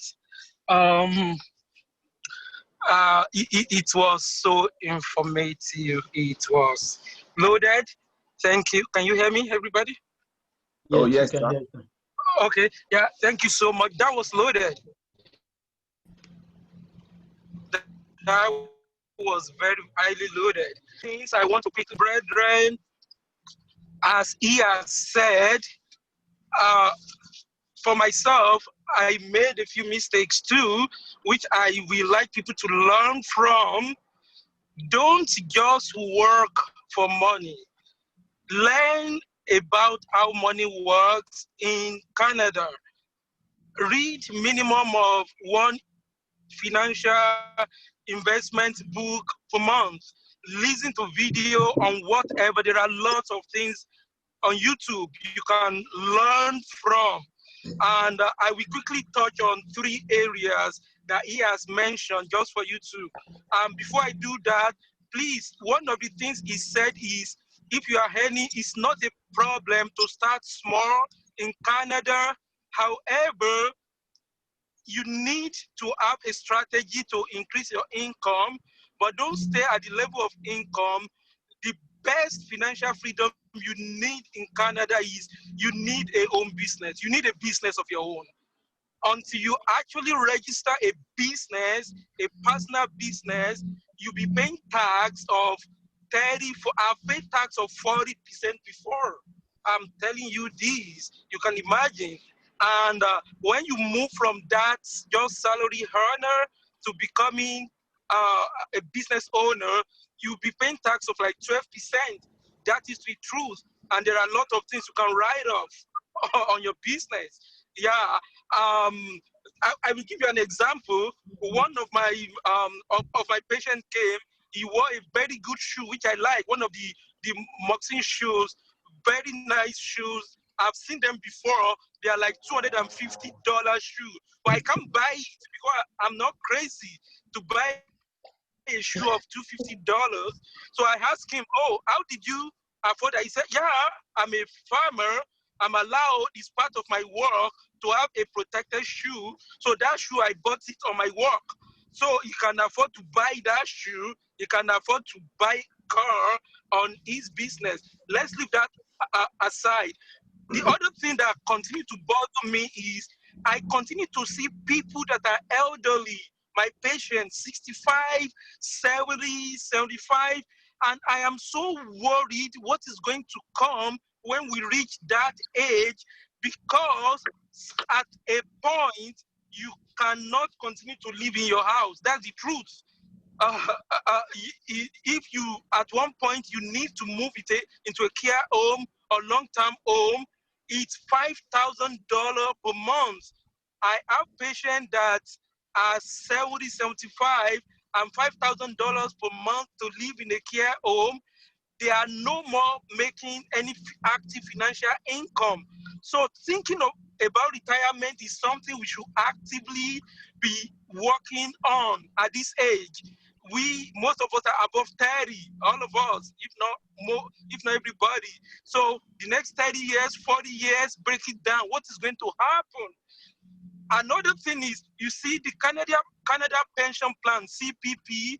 I will tell you, it's a ripoff because the money that is designed actually to you can't access it. You shouldn't access it until like 65 after your retirement. But if you have a way, there are means. If you can get your money, not doing that, and invest it actively for yourself, it's a better alternative. Let's leave that on one side. So to touch on three things Pastor Alege said, he had shared a lot of information. Number one, about index fund and mutual fund, is very right. If you are doing mutual fund, it's not the best.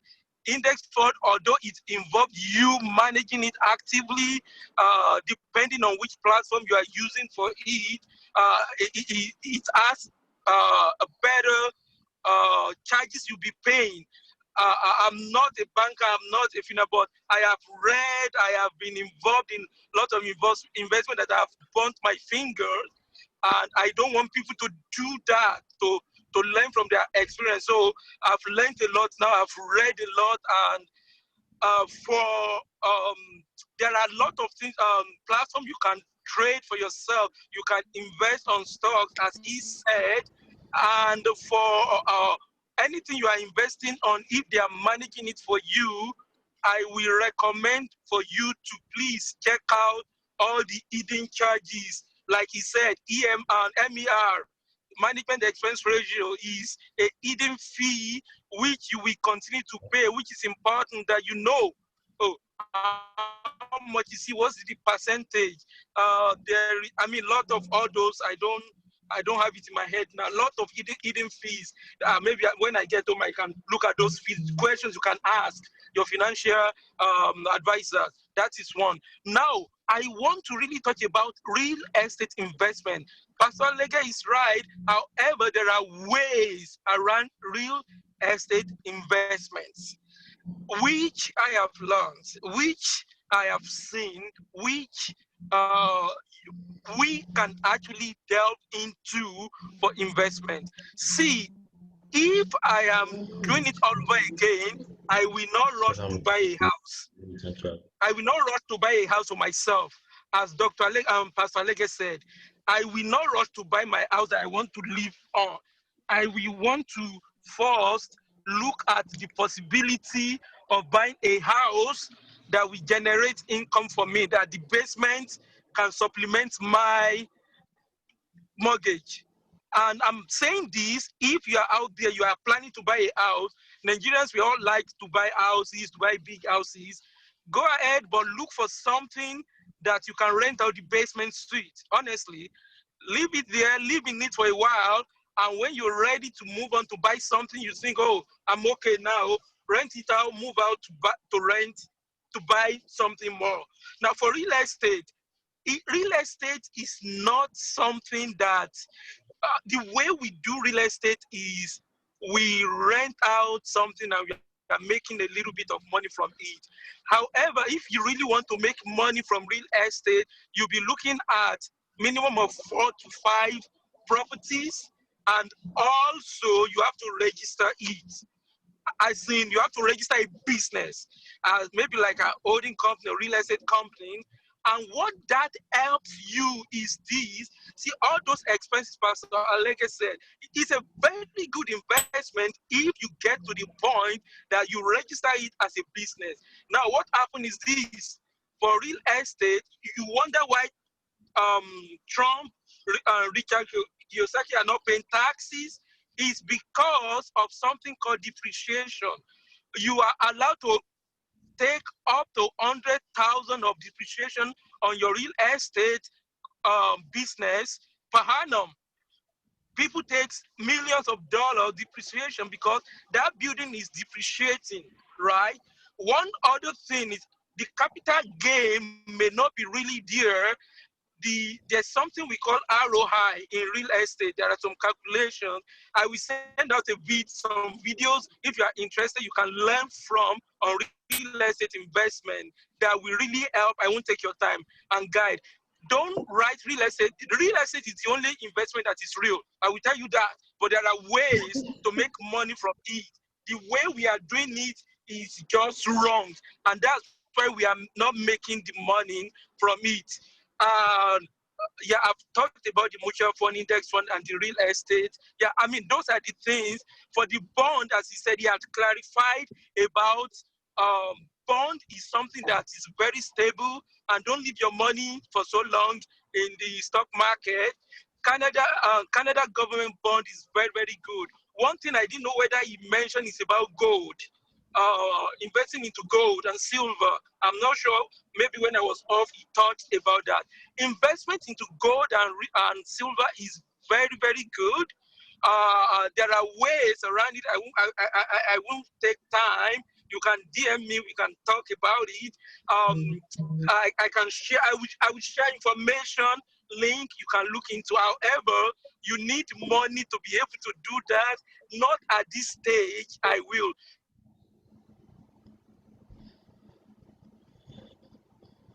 Gold is something that doesn't depreciate. I would say if you have money you want to put away, long-term effect, you can buy gold. In fact,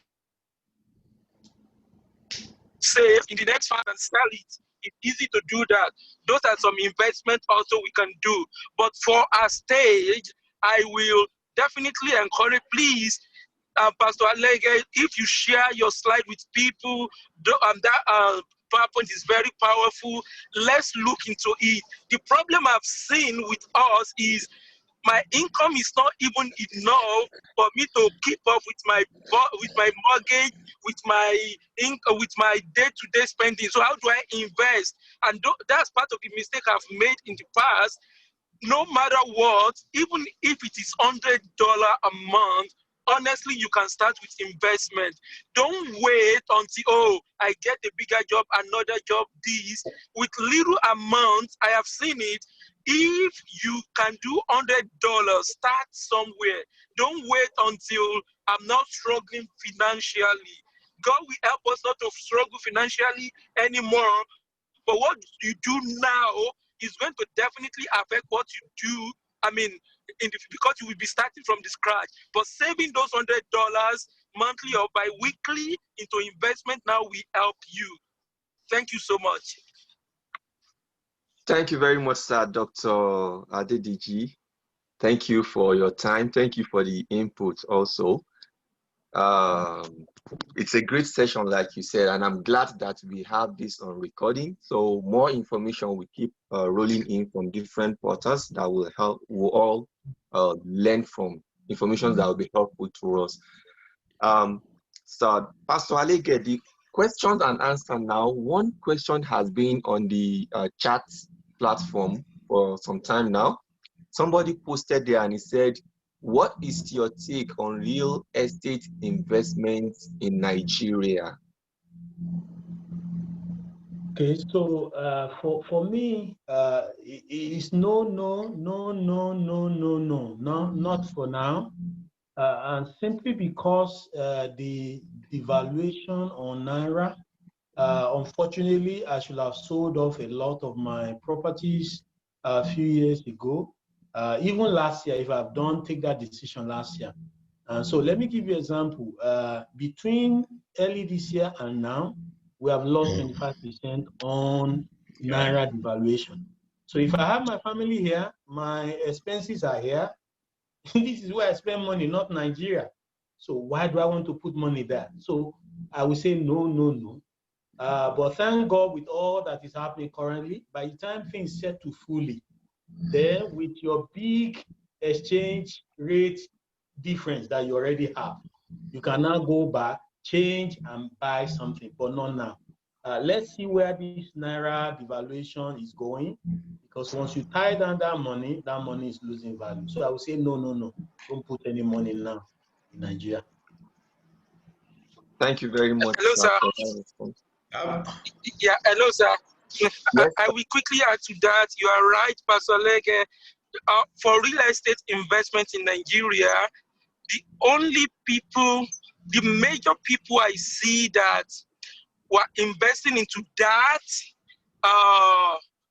were people that have excess fund in Canada and they want to invest in Nigeria, make money without declaring it, so they are not paying tax on anything, right? There are people that have liquid money, I mean, affordable money, disposable money fund, and they put it in there. However, all of them are actually crying now, like Dr. Alege said, Pastor Alege said, they are crying now because of the exchange rate. So if you don't have excess money, I mean, disposable money to put in there, don't. However, if things are better, some of my senior colleagues I've seen that have the disposable cash, they put it in there. I hope this is not going away, because it's a way they are cheating the system, actually, right? Is that they invest, some of them invest in France real estate property, their tax something, I mean, it's low, but they do it without declaring that they are doing anything, and whatever income they make from there, they are not paying any tax. So that is the only thing I've seen. Thank you. We are cheating the system. Thank you very much, sir. So God will help us to do the right thing and build the system. Like Pastor Alige said, this is where we are, this is where we are living. And if we are gaining from the system here, I think the right thing for us would be to build the system here also. If we see opportunities out there that we can go invest in, it will be proper for us to still help to build the system we are living on here. God will help us all in Jesus' name. Yes, is there any other person that has a question? We can take that now, just for a few minutes before we wrap up for today. Bro Shegun. Yes, sir. Yeah, there's one thing I want to add, that it is important for us to have a financial advisor, because not every one of us will have the financial knowledge we need, or the financial expertise that is required to invest. Because it is important in Canada that you have a financial advisor, that every maybe 3 months or 6 months you go and visit him, and then you do what is called financial planning. So you set a goals, and then somebody is helping you, monitoring you, to make sure that the goal that you set for yourself, you are able to achieve it. So that will be my recommendation. I was a financial advisor before, and then I was a mutual fund representative before, but now I've changed my career path. But one thing that I know, that I've met with a lot of people that are going through financial crisis. The best thing to do is to have a financial advisor, and then you set goals for yourself, and then every year or every 6 months, that is recommended that you go to your financial advisor and you do what they call risk profiling. Do your risk profiling, look at your risk appetite, talk about your lifestyle, and then talk about your income, and then disclose your expenses, what you are spending on, and your financial advisor can do what they call financial planning with you, and then that will help. The same way we go to our medical doctor, that we tell the medical doctor, oh, this is where I'm having problem. Some of us might be having problem with managing our credit. I've seen a lot of people having problem with managing their credit. Some people will just go and open, like, have it like a credit card, like 4 or 5 credit card, and become issued for them. Some people will go into debt, like having your car loan, taking a car loan first in Canada. That's not the best thing to start with.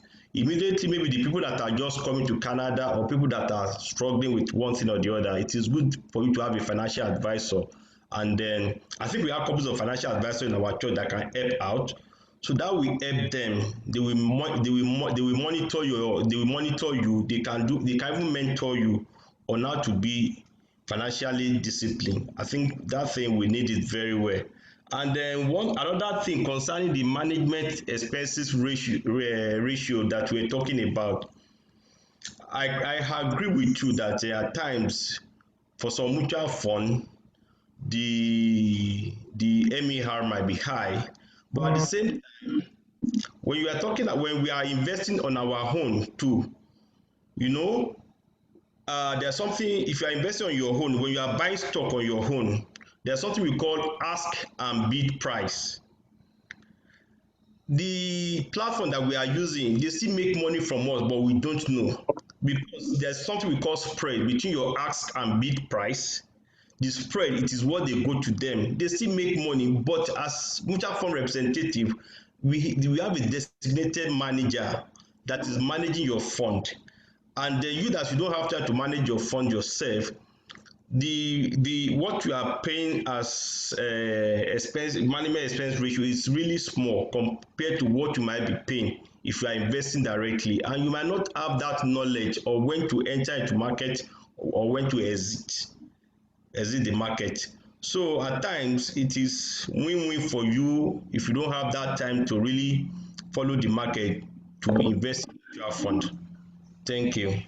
Okay, thank you, sir. If I may respond, you are right. So not everybody have the same level of knowledge financially. So definitely such a person will need financial advisor. But like I said, even if you're engaging a financial advisor, have some knowledge. You know, Yeah. if you want to advise me and I don't know anything, it won't be a good discussion. Discussion is solid when you have that knowledge. So you are asking the right question and you are directing him to what will fit into you also. And so it's no brainer. Even me, I don't have problem. My children RESP is being managed. I don't need to manage that myself because I want someone who will be able to run after the grant, have to be able to do all that. But I'm saying that for the ones I can manage myself, why can't I? You know, so Yeah. for sure, you need them to help you. But one thing I said, make sure you have some sense of ownership. That's what I'm saying. Don't just Yeah. leave it and go and sleep. Have sense of ownership. Then on your comment on ETF buying in the market, like I said, I don't even advise so much buying direct shares. Buy ETFs, buy indices. You know, don't go and risk yourself in, you know, buy a combination of companies. So, and most of them, if you use Questrade, the commission you pay is little or nothing. I can tell you that because I invest, you pay little or nothing. Then remember, you only paid once at the beginning. And like I advise, invest for long term. So you can never compare it to MER. Let's be real. There's no doubt. So even if you're engaging your expert advisor, tell them about what I say. Tell them you want them to invest money for you in ETFs or in, you know, direct them in that area and they will show you those options. And that's what I meant by be involved. Yeah, I agree. Hello, sir. Yeah, Yes. I just want to say thank you very much for this session. It was really very exciting. And I actually thought I knew a lot about financial things, but today my eyes were really blown out beyond what I actually thought I knew. And it was really, really very worth of my time. And I really want to appeal because a lot of us here, due to the COVID and some other things, everything has really just gone upside down now. Is it feasible for us to have something like this maybe in another 3 months, in another 6 months? Because different people in this forum are in different stages in their finances. And as you said during the session, that most of these topics, you can even use a whole day to talk about debt, to talk about investment, to talk about children's RESP and the likes. Because I, a few months ago, recently found out that the bank has been charging me about 3.5% for my children's RESP. And it was so painful because I'm listening to somebody here that is saying we should have a financial advisor. And that financial advisor, obviously, he's not looking out for my interest because they're in that same bank. They also had some index funds, which for the past 15 years has been doing way better than the bank's mutual fund, which Thank you so much for that point. the I bank's mutual forgot fund that. they put to me was charging me about 3. And the funny thing is the same bank of the bank, it's the same bank. They had a less than a 1% index fund available, which this advisor that I actually felt was my friend or that was looking out for my interest did not even bother to say, for your own, this is what's best for you. And I've been in Canada for close to 7 years, and I've been paying that 3.5% market up, market down for the past 7 years. And it's just less than 3 months ago, I'm being informed that there's also some, and it's not even the advisor that told me that. It was just somebody else that did the research on my behalf. What are you doing? There's something better in that same bank. So please, I would really appreciate if we can have more of it on an ongoing basis. It's a wake-up call because it's so many of us are assuming that we know when we don't know. And this is a land of knowledge. If you don't know something, you are just floating. And most of us deceive ourselves that we know when actually we just don't know. Thank you very much, sir. Okay, so thank you, sir. So if I may comment, one of the things I want to suggest, we may have a WhatsApp group where we can share information. Even me, I'm still learning. There are many things, me too, I don't know, and you may know. And so I would suggest that we may have a WhatsApp group because I invited some of my friends also to join who are not member of RCCT PPP. And so we can form a group where everybody join and we just share information. The package is available. I'll send it to Pastor to help send it out. Pastor Lalua. So please, you will help send out to everybody. So I don't have everybody's email, but if you send your email to my email, I can forward it to you. So we can have a group so that we can chat. It was yesterday I saw that TD index, ETF index is doing so fantastically well. You know, just yesterday I was wondering, and when you go to them, you will see what they will be showing you, you know. So knowledge is key. We really need it, all of us. Thank you very much, sir, Pastor Alege. Like I said at the beginning, I didn't really know it's going to be this fantastic, but I said this session may be something that will lead to us having another session, because I know that once it comes to financial matters, it's not something you talk at the sitting and you say, oh, that's the end, you are done. So by the special grace of God, we may still have another of our breakfast meeting that will still be talking on the same topic to learn more. And it may even be an opportunity for us to review between this session and the next one, what advancement have we made, and that will continue to help ourselves to grow together as men in the land. I pray the Lord will help us in Jesus' name. And in order not to take so much of our time, because I know some of us have some other things that we need to do for the day, I will want to call on Pastor Shaba to give us a kind of closing remark and pray for us as we end this program. Pastor Shegun, observation, sir. Oh, yes, sir. There are a couple of hands up. Yes, oh, sir. Yes. Okay, sir. So Please. we have Brother Eric and Brother Kayode Oshobu, right? Yes. Okay. So can we quickly take those questions? Yes. Let me go first. My question for Pastor Alege. The first one, I know he mentioned investing in Nigeria through treasury bills and all, and he said we should not invest in naira. So how do we go about it? That is the first one. Okay. Then the second question is he talked about investing in real estate, that you don't need to manage yourself.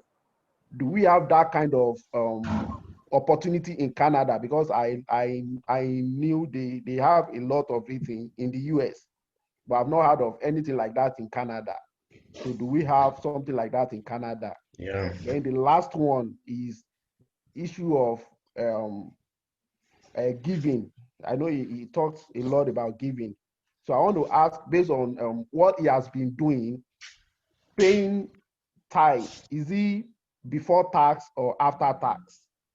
Thank you. Okay, so let me start with the last question, paying tithe.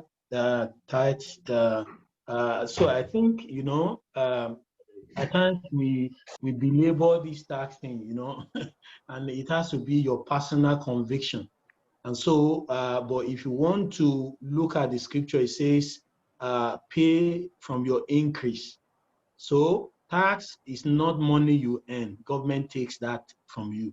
So you can't categorize that as an increase from you because it didn't come to your hand. Tax that you pay is gone forever. So I don't believe God is even government in Canada is not a tax master that, you know, you could see human face in most of the things they do.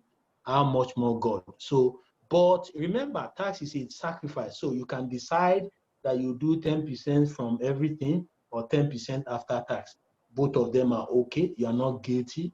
Even if you don't pay up to 10%, you are not under any bondage whatsoever. But you just remember that it helps you to show that you appreciate God, you respect God, you acknowledge God, and you are willing to give whatever.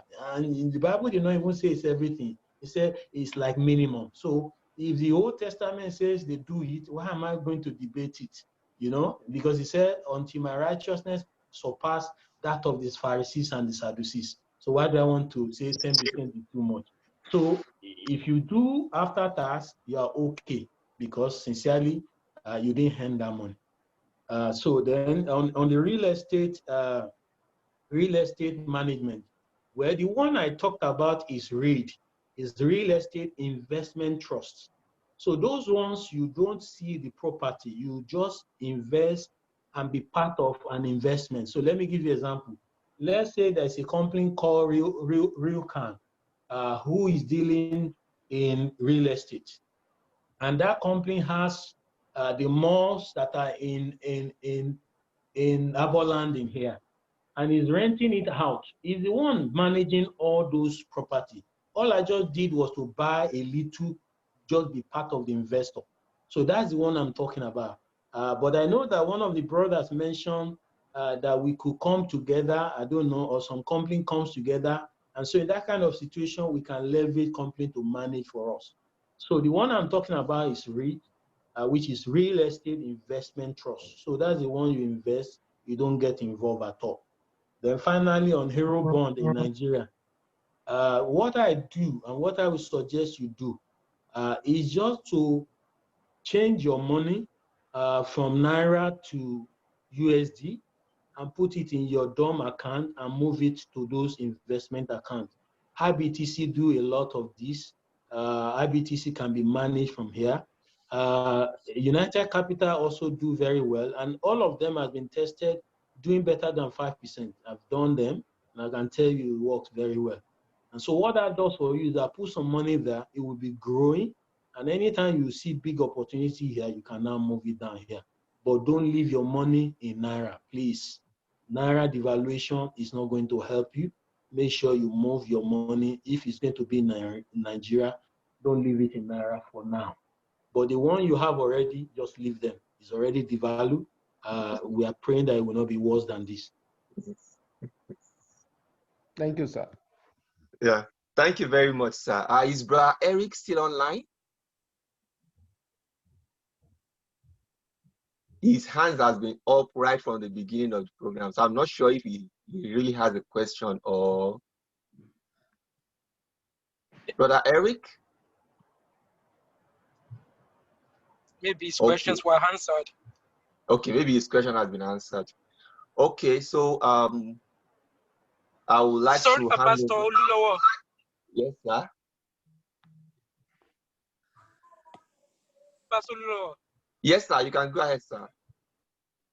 Yeah, sorry, I just want to advise people also on this, on life insurance. I'm not sure whether Pastor Alege mentioned, please, whatever life insurance you're doing, any life, it's good for us to have life insurance, but any life insurance you are doing, they are promising you returns of funds, like life insurance with investment. Don't do it. Do your investment separate, get minimum term life insurance, but lodging life insurance with investment together that you will get it after 2025, it's a scam. I know some of us, we work in that, but you can argue with me after this, you can talk with me. You will have your fingers burned. There are ways that it's really not going to work for you. If you want to do life insurance, do short-term life insurance to cover you until you have sustaining investment. Do your investments separately. Don't do it together. Don't lobby together. It's not the best way to do investment. Thank you. Okay, so thank you so much. Let me add to that. Thank you so much. You don't need much of that. Just do a minimal one, maybe 100,000, and do a term just in addition. God forbid anything happen before age 70, you know. And so do your investment separately. I agree totally. Okay, thank you very much, sir. From all indication, we can all see that we still need more time to talk on all these things, life insurance and investment. I know a lot of people have been going around telling you there is a life insurance that comes with an investment, and when they talk about it, before you know it, you want to go to your account and empty all your money, and you think that's the only way out. But like Pastor Alige said, and Brother Kunle also advised, it is necessary for us to seek knowledge, to be knowledgeable in this area so that people will not just sell us dummies. And also, even when we are going to seek financial advice from financial advisors, we need to be knowledgeable so that we can cover our interests. Like Brafemi said, a financial advisor will always cover his own interests first before you. So I just pray that God will help us to seek knowledge, and we have more work to do. God will help us be able to do more on this forum and grow all together. I'm sure the Lord will help us be able to come up with another session for us to talk more on what investment opportunity we can come up with, how we can work together. We see our Indian or Palestinian brethren, our brothers, doing a lot of things here, and they are doing well. I think it's high time we begin to think of what we can do, how we can do things together and grow as a group also. I pray God will help us in Jesus' name. Yeah, because of our time, I would just want us to draw the curtain at this point. Pastor Shaba, over to you, sir. All right, sir. Thank you very much. I appreciate our speaker today, Pastor Alege. Thank you so much, sir, for that very great section. In fact, it went beyond my expectations. And I kept asking myself, you know, when you said many people in Canada don't even know as much, I kept asking, how did you know this much within 1 year? Then I can really see the secret that this is area of your passion, and God has also graced you in this area. Doing this all over in Nigeria before, it was very easy to just for you to to just walk into it in Canada and be able to get this information for all of us. It has been very, very, very valuable. And we believe, like Pastor Alege advised, that it's not just good for us to just say we don't have knowledge. We can start the knowledge now. Pastor Alege, being an engineer in the oil sector, and having all this knowledge in the financial sector, it's a challenge to many of us that we can, we can bring all this knowledge into what we are doing. It doesn't have to be somebody from outside doing it for us all the time. We can leave some to people that can help, the experts that can help with some of those investments, but we should not lack ownership of our finances. So I really appreciate our dear pastor for this section. And of course, as many of us have requested, for me also, I believe that we're going to have another time together again on this same topic, this same subject. It might be delivered in a different form, but we want to know more. We want to spend time to know more. So I'll encourage all our men to please spread the gospel around. Let the people know that there are, you can be financially independent, you can be debt-free, there are keys to all these things. And let us take this advantage and do our bit that we need to do. So I thank Pastor Alege one more time for his time and for all the information he has shared with us today. And we pray that God will continue to bless you and bless your.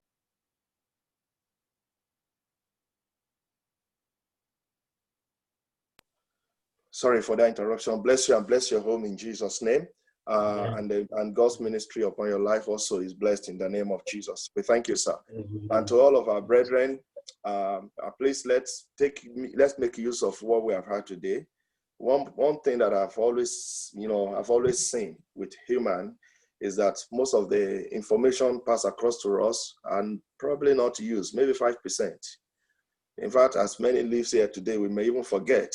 So that's why I encourage Pastor Shegun to please let's post the recording on the men's group so that people can go back and refer to it from time to time. I don't know if Pastor Alege would like to share his slide, but even that's not necessary. Since we have the recording, I think it's okay for people to relate to the slide as he explains, in the recording, and his video recorded. So please, let's go back to these things. We may not have been able, we'll not be able to retain more than 5 to 10% of what we have heard right now, but listening over and over again can increase that rate. So let us spend time to do this. What the church believes is that we should grow financially. It is in God's desire that we prosper. And you don't only prosper by paying tithe, you prosper by also being financially wise. So God gives advice, God releases input, and if we don't make use of those input, we will just remain where we are and will be frustrated, even with all the giving and tithing. And because people have different expectations, they believe when you give the money, God is going to throw another money into your bank account. It doesn't happen like that. But when God gives this kind of idea, God opens you to this kind of information. Let's make use of it. Let's make use of it. Let's seek for knowledge. And the knowledge we have acquired, let's make use of those knowledge. And that is how to grow. It is measurable. We can look at it to next year and say where you were this year. Bro, Femi Falaya just given another input of how the system cheats us. Gradually, and we don't know. The bank you trust, the financial advisor or whoever comes around to you too, they can be of great help.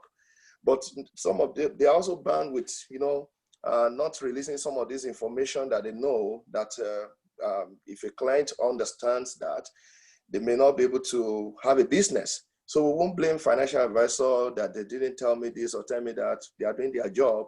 But if we don't know, we don't know. So now you know. So whatever we know now, if anybody is engaging us in conversation, this is time to engage the person correctly. Maybe we can even negotiate some of those, aspects of interest that they are putting on us unknowingly. Maybe you can do that. When I came to Canada, I first invested in that life insurance we're talking about with investment. They were taking $200 of my money every month, and they said they will return it to me after a certain period of time if I stay there. But I was scared because after doing that for almost 2-3 years or something, I didn't hear anything from these people. I said that they take my money. That's all. Nobody says anything. Nobody asks anything. Nobody checks anything. And I was a little bit worried. And I have to stop that investment and completely kill it. Now I'm glad that I did, because if I'm just hearing it today, I'll be sorry for myself. So I need us to please use this knowledge that we have had and let us grow, especially the ones that has to do with our children. That's our future and our retirement. You may not believe it. By the time you clock age of retirement, whether you have strength or not, you will begin to think of retirement. Otherwise, you'll be losing some money as well. And if you are not prepared well for that, well, may God not find us in that situation where one would be owed and be borrowing. And in this land, they don't care whether you're seniors or not. You pay your bills. So please, brethren, these informations are not only good for now, but they are good for our future. Let us take this step. If this is all we can learn from men's group, I think it's worth it all. And I was just telling my wife a while ago that I think women group should even hear this too. Everybody should hear this that we are saying. I would further discuss on that with Pastor Alege and see how months down the line, we're going to probably have the entire church, anybody who's interested in their financial freedom should come hear this. Once again, I say thank you, sir. The good Lord bless you, and the Lord bless your home. Thanks to all of our brethren and participants today. Your participation means a lot to us. If you are not here, we will not be there. So thank you for coming, and we look forward to many more good time together. God bless you. Thank you. Thank you, sir. Okay, thank you, everyone. Let's have a wonderful weekend. Thank you. Thank you, Don. Thank you. Thank you.